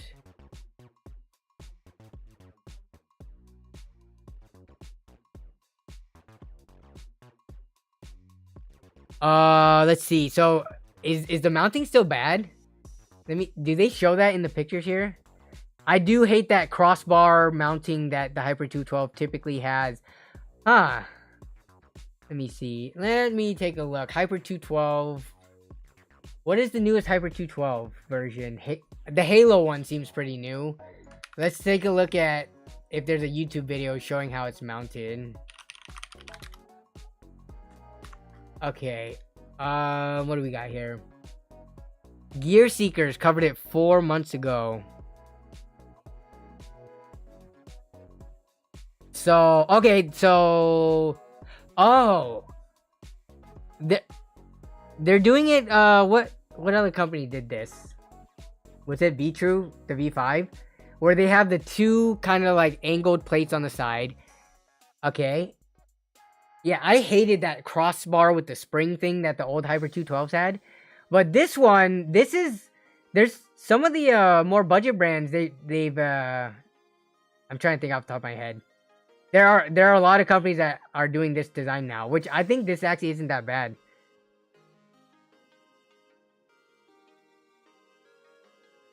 Yeah, because this one, I mean, you just put on the kind of like the back plate here, and then you screw in the 4 screws, which is very similar to like the AMD mounting. So yeah, let's see how I'm assuming this is Nick. There's his dark hands. It's not his wife. Yeah, you place it on just like any other cooler, and then you put it on and screw it in a crisscross pattern. So yeah, I mean, looks like the Hyper 212 has, you know, become more modern in terms of the mounting. Yeah, you drop it on and do the 4, and that's it. Yeah, Mr. Clyburn, I will try to take a look at it after the stream. Actually, no, we can look at it on stream. What am I saying? Yeah, maybe people can chime in. Dark hands. Yes, he is tan, Jason. I am pointing out his tan hands because his wife is lighter skinned, so you would be able to tell who is in the video because I think his wife helps out with production and stuff too. Why is everything gotta be about race, huh? Okay, yeah, I mean, so the installation for modern Hyper, at least the Hyper 212 Eve Halo, looks to be on par with most other companies. So yeah, that looks fine, but still, I think the pricing is a little bit out of touch. Why insult the Aussies? Nick he's in Australia, but I thought he was originally from New Zealand, but I may be wrong. I think Nick is also gonna be Gear Seekers is gonna be at LTX, so it'd be cool to run into him. How do you rank Thermalright, ID Cooling, Deep Cool, and Vetroo? Well, Deep Cool doesn't have any $20 coolers, do they? To compete? They might. Let me see.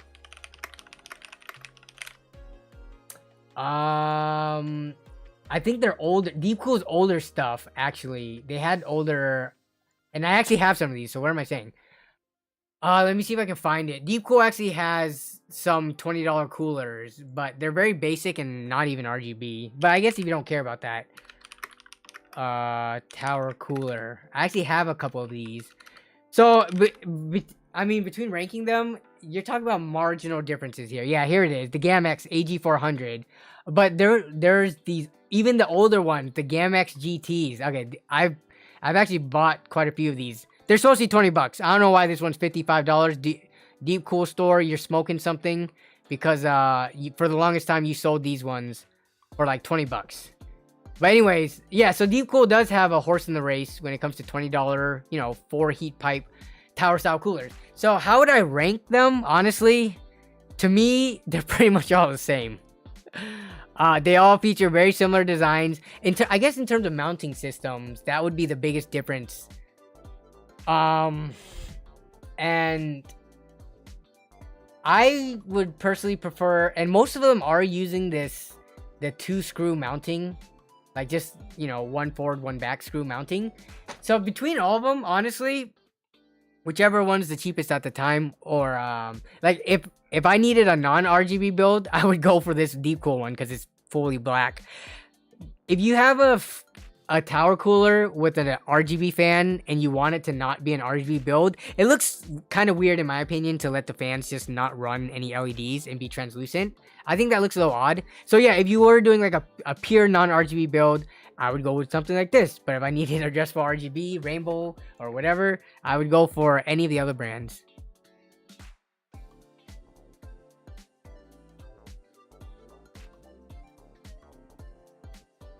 Jasper Osman says, are $20 coolers even worth it? And Jason says, not only are they worth it, they are more than worth it. Literally. Yeah.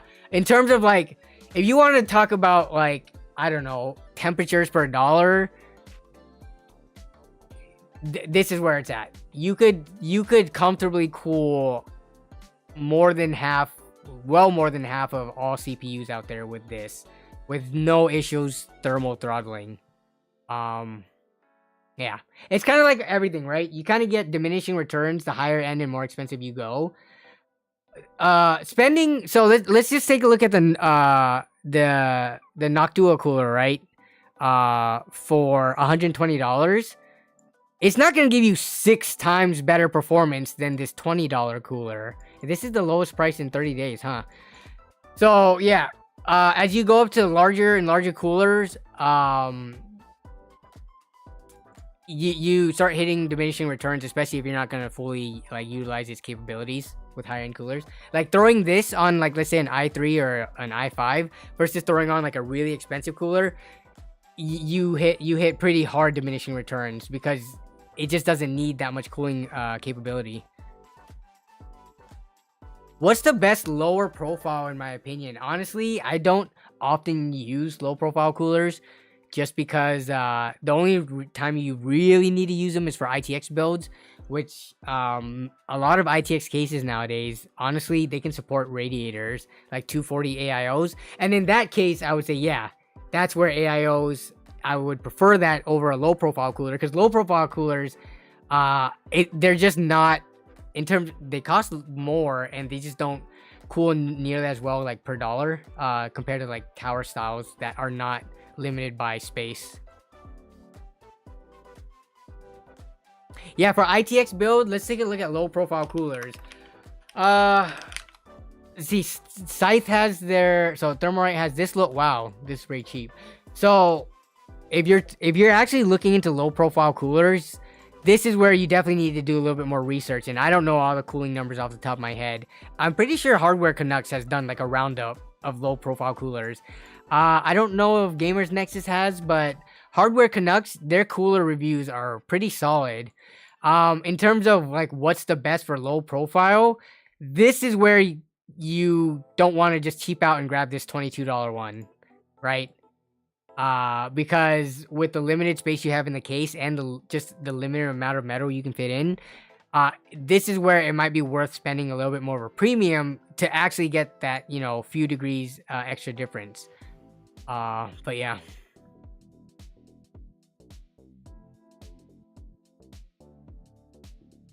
Yeah, this Noctua one is thick compared to the Thermalright one. Look at that. So yeah, this one is, let's see if the Thermalright one shows a side-by-side profile. And yeah, Demon Mint makes a good point. And this is also a good point for any company where you're going to be paying a premium for, right? Are you just going to be using this product kind of like for the next couple of years, and then when you build a new system, you're just going to get a new one? Or do you plan on carrying this thing over multiple years? Because like similar to a power supply, a PC case, maybe a SSD or a drive, paying a premium because they have better warranties and customer support and things like that, because you're going to be using this thing for much longer periods than just 2 to 3 years, then it could be worth justifying spending more money. But, you know, everyone has different situations. I am okay with buying dirt cheap parts, as well as I would be okay with spending $60 on this nocturnal cooler if it is the, you know, one of the top performing ones. In terms of low profile coolers though, your options are somewhat limited in terms of capabilities. What case are you looking for? A low profile cooler? What case are you building in? And does it by chance support an AIO? Because that would be the easier choice, I think, if you want better performance.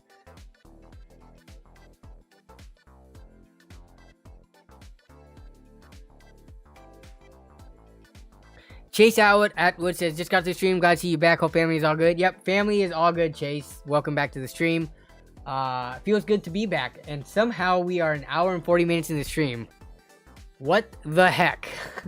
We're talking about leaving pizza out for 1 to 2 days. And then we talked about 750 Ti's. And now we're talking about cheap CPU coolers, which we've done multiple times. But I always love shopping for like really cheap stuff on Amazon.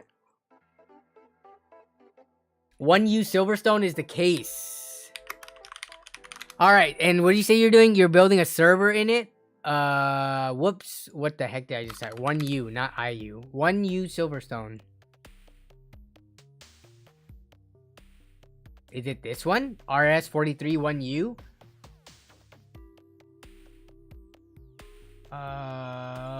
Wait, what?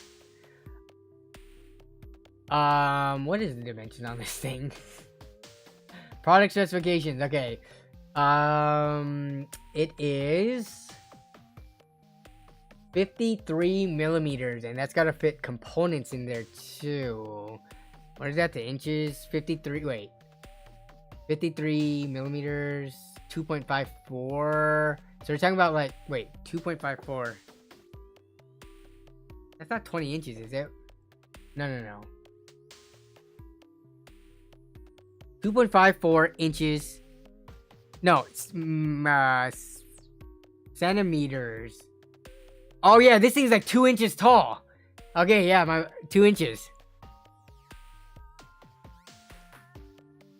Yeah, Demon Mit's saying it would use passive cooling, which I think that would make sense because they're not even, I can't even see it. Yeah, dude, we're talking about 2 inches? Let me get a ruler.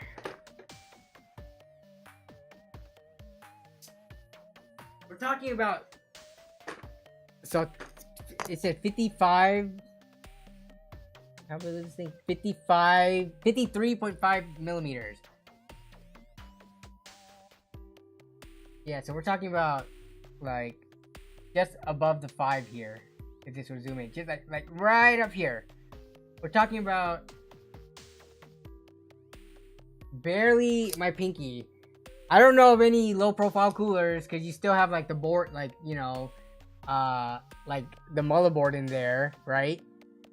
And then the CPU mount that has to sit on top of. I mean, you're talking about barely any space in there. Though, how tall are some of these low profile coolers? I wonder if you could fit any of these. Like this Thermalright one. This one looks pretty cheap and dinky. What is the dimensions on this? We're talking about 36 millimeters from mounting on the CPU to the top of it. But you're gonna have to, like, I feel like you're gonna have to cut a hole. What's the ventilation looking like on this? Yeah, so you're gonna run it without the fan essentially, and basically these side fans are gonna be what's moving the air in and out. We're talking about 2 inches, nerd on a budget. Yeah, so what you might do, and I'm not into server builds, so if I had to like take a stupid person's guess at this, you would grab you see how the fins, you would orient the fins so that the air would flow through them like in this direction, that would flow this way, but it's gonna be like the case fans that are gonna be blowing, not like a direct fan attached to it. You would run this with no fan directly on it, I would think, to make it fit. Unless, you know, let's see, 36 millimeters, then you have 17-ish millimeters. What's to have the CPU and motherboard and the side panel. That seems to be cutting it a little too close. I don't know.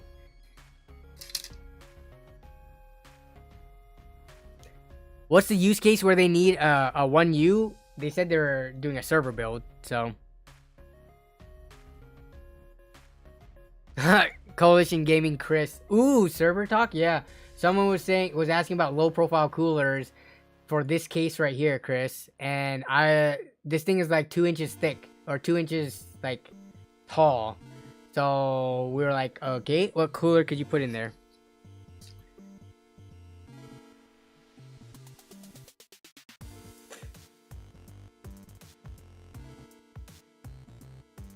Oh, wait, is this the actual case? What is this? Oh, this is the case that you got. So it's not a 1U. Okay, so now we've got more room to work with, it looks like. And if that's the case, what's the dimension on this thing?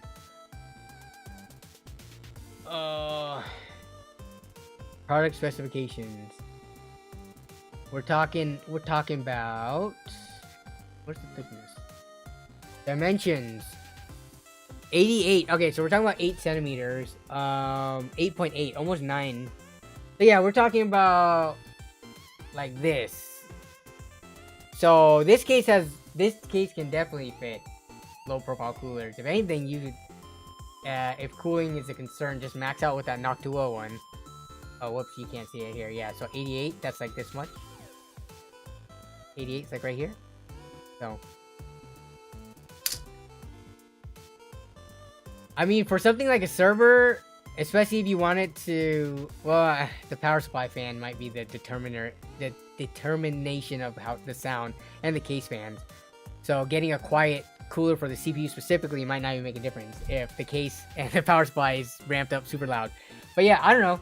For something like a server, I don't think I would cheap out. I would just go for the best low profile cooler I could fit inside of it. It's gonna be something that, you know, you're gonna be using for a long time, running 24/7. Yeah, I would say the better that you can cool it, the more longevity you would theoretically get out of it. So, I don't know if there's any more like beefier low profile coolers than this one. You also, I mean, where are you putting the server? You could also mount a 240 AIO to it and just have it sticking with the panel off. But I mean, that's up to you. I don't know if you're actually putting this into a rack or into like a, you know, like a limited space area. But yeah.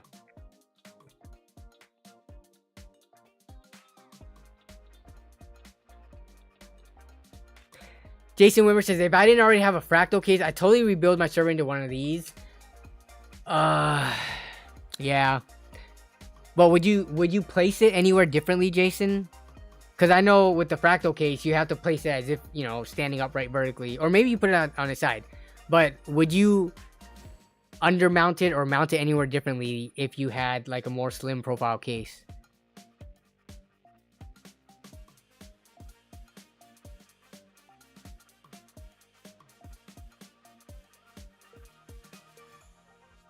Okay, so Mr. Clyburn had a question. Mr. Clyburn, Joker, are you still there? You had a question about your fans. You have it in tech support. Alright, what do we got here?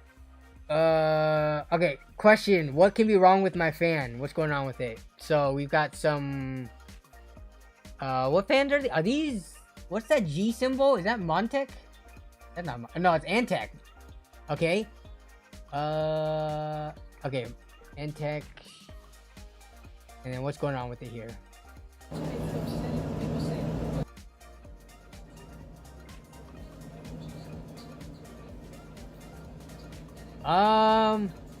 Okay, so my first guess would be power delivery to the fans, because they're still spinning. What type of connectors do you have?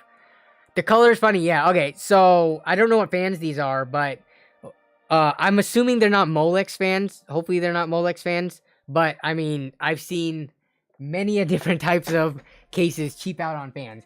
So if I am I right in assuming that this is like a 3-pin adjustable RGB header with like a 3 or 4-pin fan connector? 3-pin. Yeah, but do I have a fan? Let me get a fan. Give me 1 second.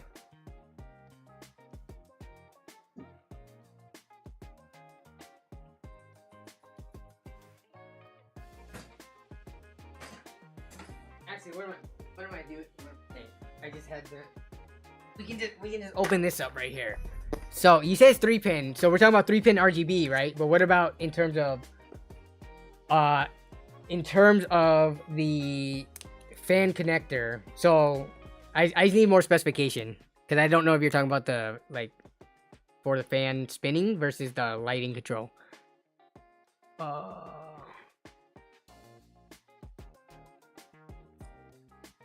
So I would say if they're connected directly to the motherboard, then that's what's going to be powering your RGB lighting. But if it's not, if it's going through a controller that's SATA or Molex based, then I would try a different connector to see if, I don't know, maybe you just have a weak connection or a bad connector on your power supply. But in terms of the fan... Oh, wait, I just opened the cooler. I'm so dumb. Well, I guess I can pull the fan out of here. I was trying to open up the fan pack, the 3-fan pack. Okay, so... Oh, it's going to a hub? Okay. So, it goes to a hub. But, so from that hub, what is that being connected to? I don't have a fan hub on hand, otherwise I would pull it out. But, is the hub because it has like a standard... You can't even see it on here. So the fan hub goes to the PSU via what? SATA? Molex? Is anything from that hub connected to the motherboard? Because on the motherboard, let's see, motherboard 3-pin ARGB. So, I mean, I saw multiple colors, so I'm just going to right now assume it might be connected via this right here. So this would be the 3-pin 5-volt ARGB header. So it's SATA. Okay, so is anything going to the motherboard? Do you have this going to the motherboard at all? Or is it all hub?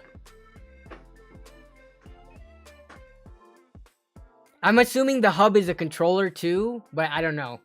So some hubs don't need to be connected to the mother. It's all hub. Okay, so this is what we're talking about. So Antec, huh? I wonder how old is your fans and system? Because that's something like I feel like really cheap PC cases have, or older PC cases. They have a hub where you control the lighting just all on the hub, and you can't connect it to the motherboard. Oh yeah, sorry about that. I have a limiter on it, so you can actually answer on the Discord, and if you want to answer on the Discord, then you could do it without limits, and I could pull it from there. Raven Young says, glad you're back to streaming. Thanks, Raven. It feels good to be back. Jason Whitmer says, Danny, you've been instructed to create a 1080p LAN center using all the parts you have on hand. Peripherals, monitors, and provided. How many PCs could I build without leaving your home?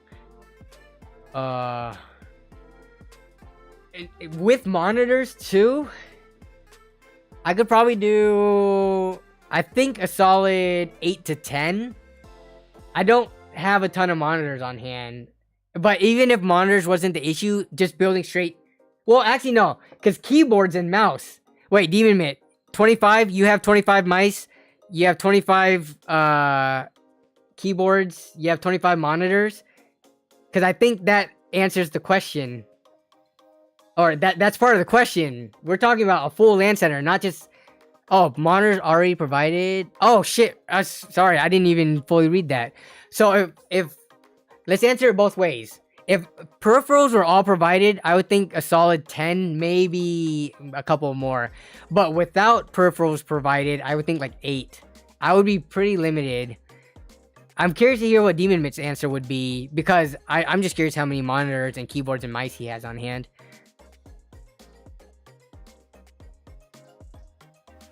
Yeah, but for me, it'd be 10 to 12. And then if monitors were... If I had to provide monitors and peripherals, probably like 8.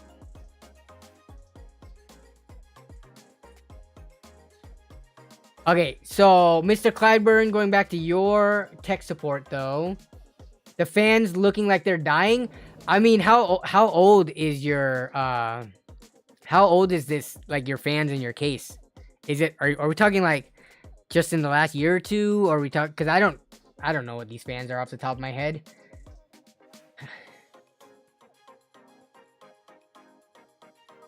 DM76 says, hey Danny, I love your OfferUp / Facebook Marketplace videos. Are there any plan for the near future? Yeah, I think this weekend actually, if I can get the video done on time.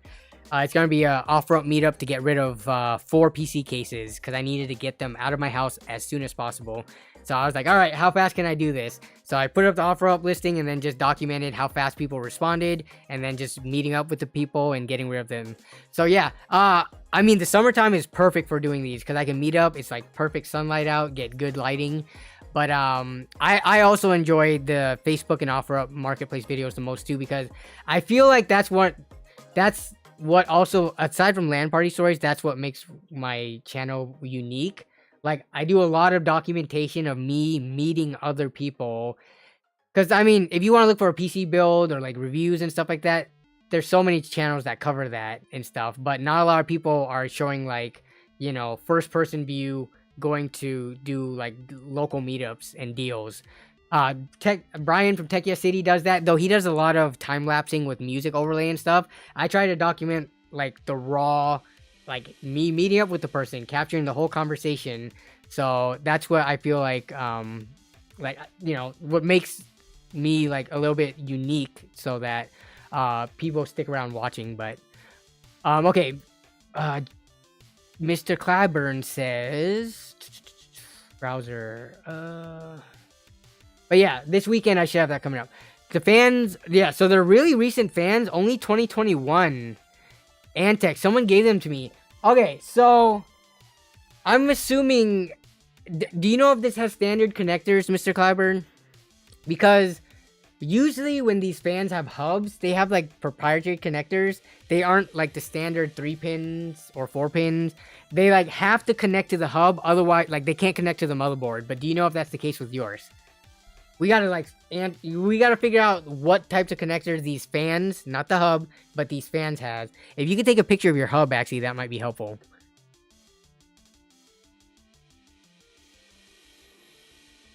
SOTG says, I love how you can test PCs from the trunk of your car. Yeah, dude.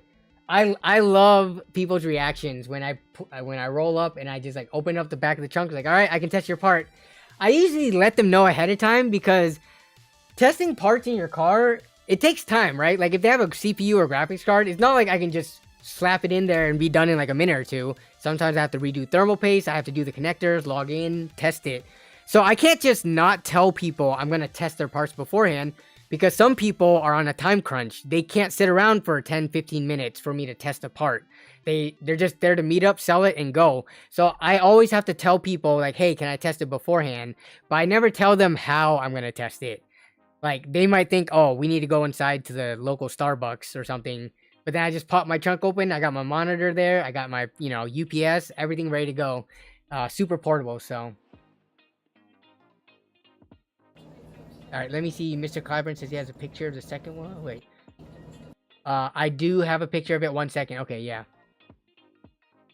Yeah, and JG Wright is making a good point. He's saying swap the fans around on the hub and see if it's the hub issue or a fan issue, etc.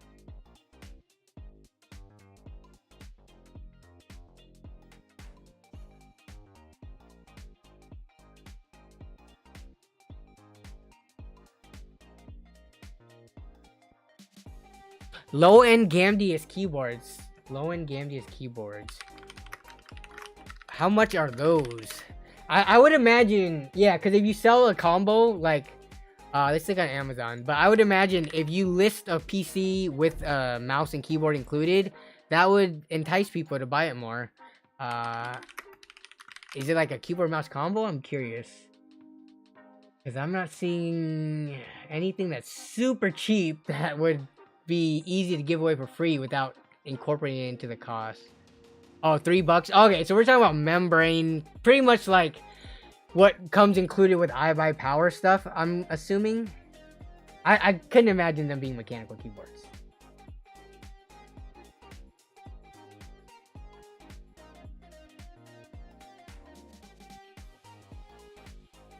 Dang, we are 2 hours in the stream. I do have family coming over. I think maybe for dinner. Let me check. Okay.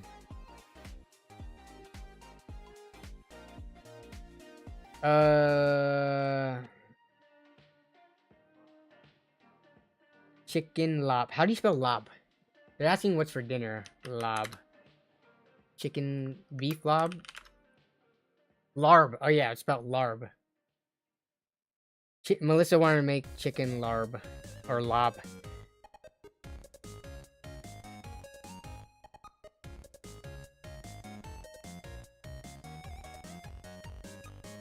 Okay. We had Thai food for dinner. Let's go. Yeah. So I think Melissa's gonna make this chicken lob, which is basically like grounded chicken with herbs and spices and stuff like that. But you eat it with rice and you eat it with greens and stuff. But yeah, it's pretty good. If you never had lob before, it is some pretty good stuff. Yeah. Yeah, because basically we're trying to keep my stepdad on like a clean diet because with his heart attack, he had to get. It was originally gonna be 6, but it ended up being 5 of his like not veins, but not aortas, because aorta is the main one. He had to get 5 bypasses at the end of the day. It was planned for 6, but they couldn't harvest enough, I think, from the rest of his body. And you know, I think the more bypasses you do, the more dangerous it is, because you're literally cutting and replacing veins and stuff. So we're trying to like keep him on like a super clean diet from here on out. So yeah, trying to eat clean. Yeah, arteries. There you go. Couldn't think of the word.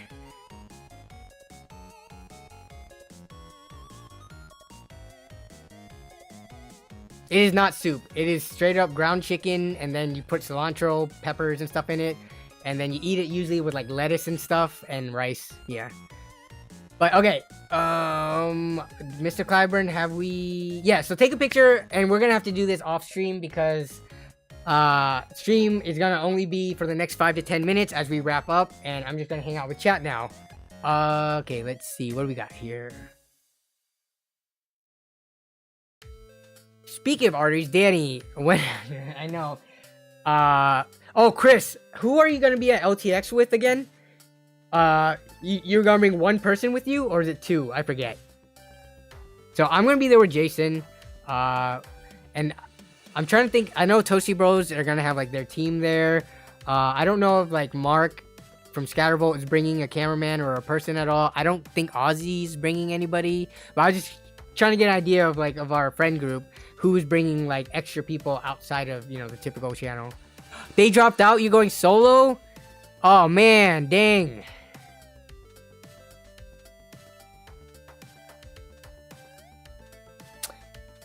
But you're flying in and out of Canada, right? I forgot what the exact travel plans you had were. But yeah. Kevin Go says, you made me feel guilty eating a buffalo chicken sandwich tonight. Okay, to be honest, I have not been able to completely eat clean ever since, you know, the whole ordeal.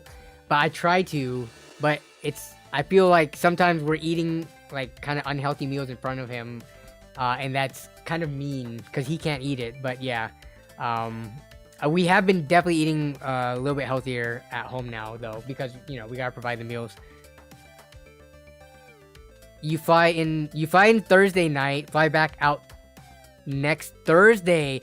Oh, okay. So you're gonna combine it and do a vacation with your wife. Okay, that makes sense. That's fun. Yeah, Vancouver this time of the year is super nice. It's like sunny. You're super close to the water, beautiful views. It's a good time. Vancouver kind of sucks during the winter time, but spring and summer is super nice, and even autumn.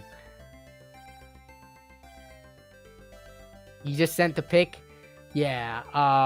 If JG Wright can't get you on the tech support, then I may be able to help. Okay. Yeah, it has standard connectors, so it seems like I would try to switch the RGB connectors for your fans, Mr. Clyburn. And if that doesn't work, your hub might just be bad. Can you connect it to your motherboard? Try connecting each fan directly to the correct connectors on your motherboard and see if it has the same issues. It might be the fans, it might be the hub. So Coalition Gaming says in California, SoCal, it's been 105 degrees every day lately here. Be nice to get away from that. Yeah, up here and in Vancouver, it's gonna be like 70-ish, I think, max, with sun. So 70 with sun is like perfect weather.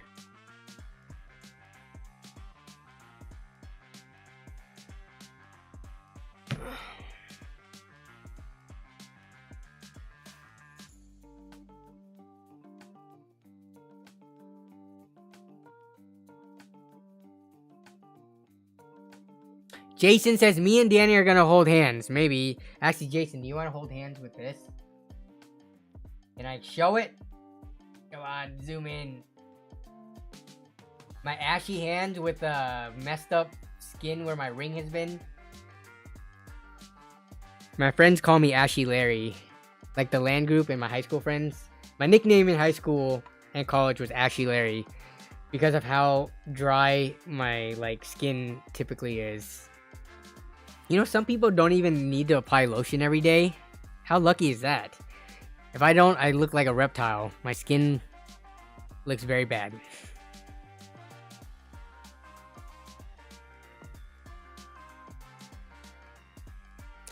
Raven Young says, by the way, Danny, any plans to do content on retro gaming PC? I, for one, think that'd be cool to see. When you say retro gaming PC, you mean like a cheap budget gaming PC that is used for emulation? Because that's the only thing that I think of. But in terms of content for that, I don't know. The thing is, when I try to branch off and do like content that people aren't expecting, it's a pretty big risk because the viewership can completely drop dead flat. Now, YouTube lately has been completely like up and down. Like a video where I would think would do better hasn't been performing as well, but that's just, you know, you gotta keep the grind going and hopefully get shown to more people. But yeah, I'm always a little bit like hesitant to venture off into that new of things. Like for me, I know the stuff that I'm comfortable posting is like, you know, PC builds, like deal pickups, like in-person transactions and pickups, and then LAN party stories. And venturing away from that, any further away from that, I get hesitant.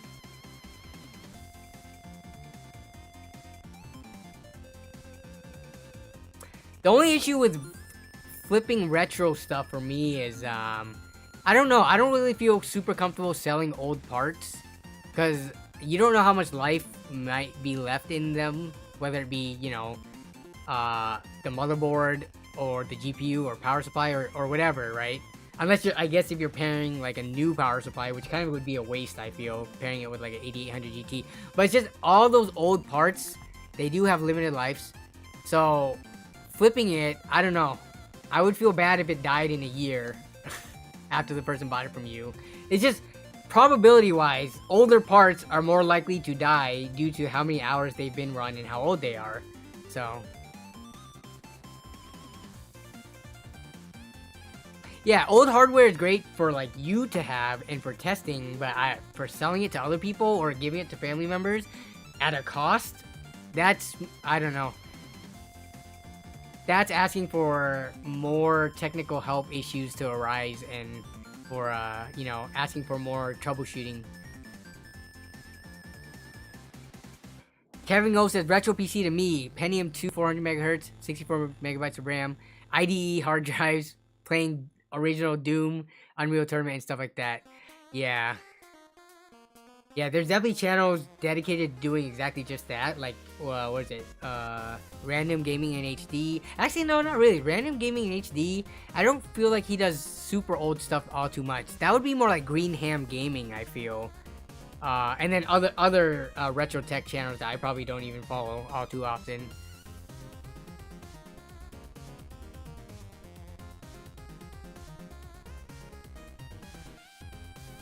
Shane Essex says, I get eczema and used to work with petrochemicals. I still gotta moisturize multiple times a day. Yeah, I should be the thing I hate about moisturizing though, now we're not even talking about tech stuff, but with moisturizing, I feel like every time I am just applying lotion and things like that, I have to use the restroom and have to wash my hands, and half of that washes off. I'm sure there's lotions out there that still last through a hand washing. But it's just a pet peeve annoyance. I know it's not like a huge deal, but yeah.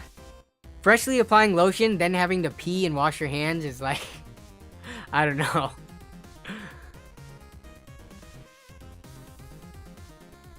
Nah, they're better no last. Wait, what? No, they're better no last through a hand washing. Just don't wash your hands. Or put on gloves. Like put on nitrile gloves or something when you pee so you don't have to wash your hands. What's your So, if you watch a lot of my videos, when I show my parts on the overhead view cam, my hands are ashy AF. But I just use Jergens because it's like the value brand. There's a lot of like Aquifer, and my wife uses that. I'm just like, dude, that is way too expensive. I'm trying to use the, you know, CVS, Walgreens, the 2-for-1 bottle on sale lotion, and that typically is the Jergens Ultra Healing or something like that. So, yeah.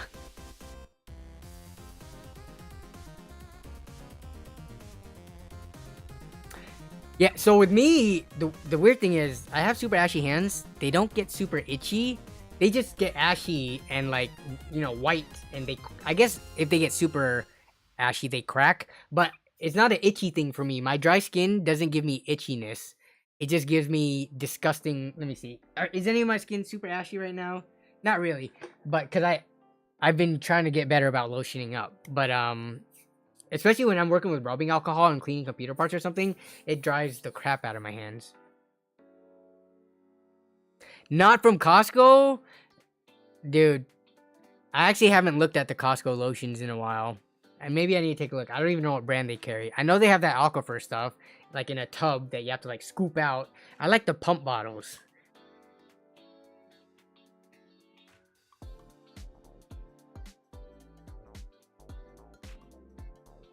You are not the only one with lotion in his videos somewhere.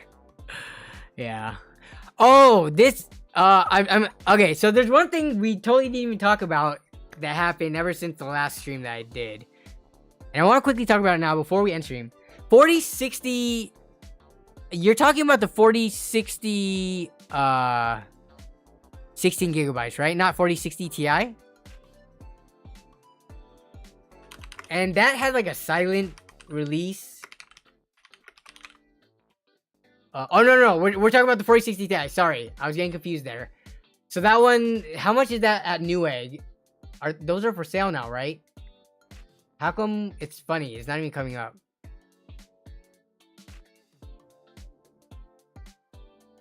No. No, you're right. We're talking about the 16 gigabyte. It's funny because when I type in 4060 Ti 16 gigabyte, Newegg doesn't even pop up for it. Where can I buy this thing? How come Newegg and Amazon is not the first listing? We gaming tonight? Nah, I cannot. We have family coming over for dinner, and then I gotta get this video out before LTX. So I probably won't be able to actually game until getting back from LTX. And even then, I'll have like 3 videos to edit by the end of LTX. So yeah, I have not been able to game really that much ever since the whole family emergency.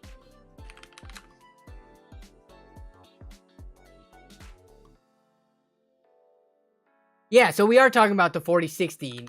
Okay. So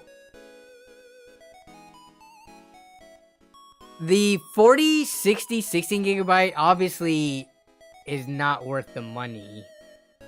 But I don't think it's not worth the money because the 4068 gigabyte was also not worth the money. I just think in no world is paying an extra $100 to go from 8 gigabytes to 16 gigabytes worth it. VRAM issues in games are not as big as what is it, $400 from 300. That's a 33% price increase. Paying 33% more to get 16 gigabytes of VRAM is not, you're not even get anywhere near 33% performance increases from the 8 gigabyte version, which a lot of people already feel like isn't worth the money. So that just makes this even extra not worth it. Maybe another 30 or 40 bucks at max, but $100 extra for the increased VRAM? No.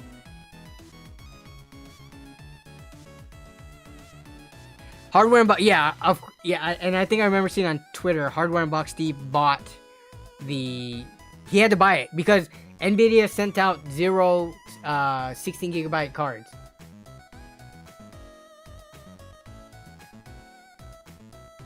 Oh, yeah, see, I'm looking at Newegg right now. So the 16 gigabyte, the cheapest one I could find is, yeah, $499 gigabyte, $499. They qualified it as being a creator card. Nvidia did? Is that what they put? I haven't even checked out like the official Nvidia page. And the board partners send out just about 02. Yeah. So, I mean, yeah, I don't know.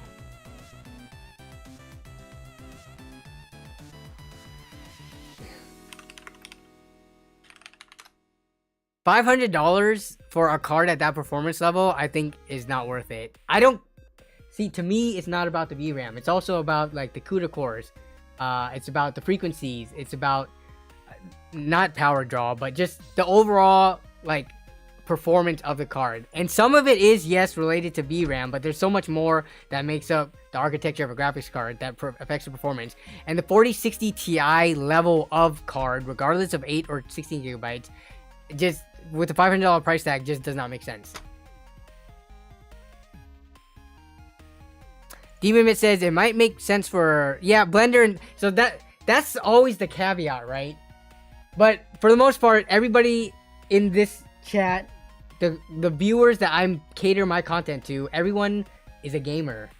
I very rarely get comments about people being, you know, Blender, using it for Blender or for, you know, editing videos or anything else like that.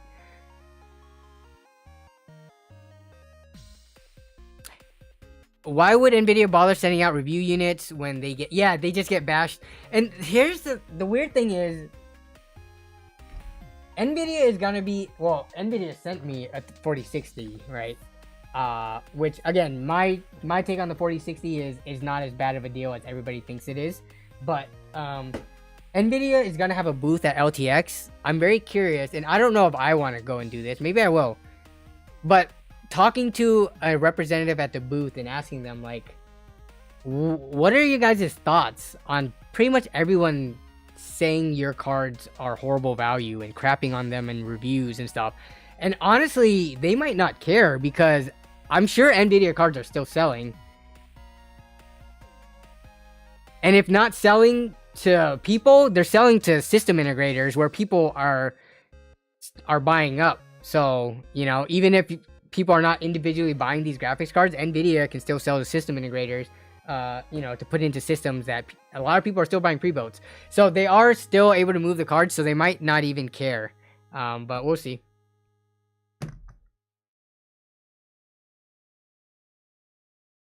$4060 has its place. 4060 Ti is just oof. Yeah, I would agree with that.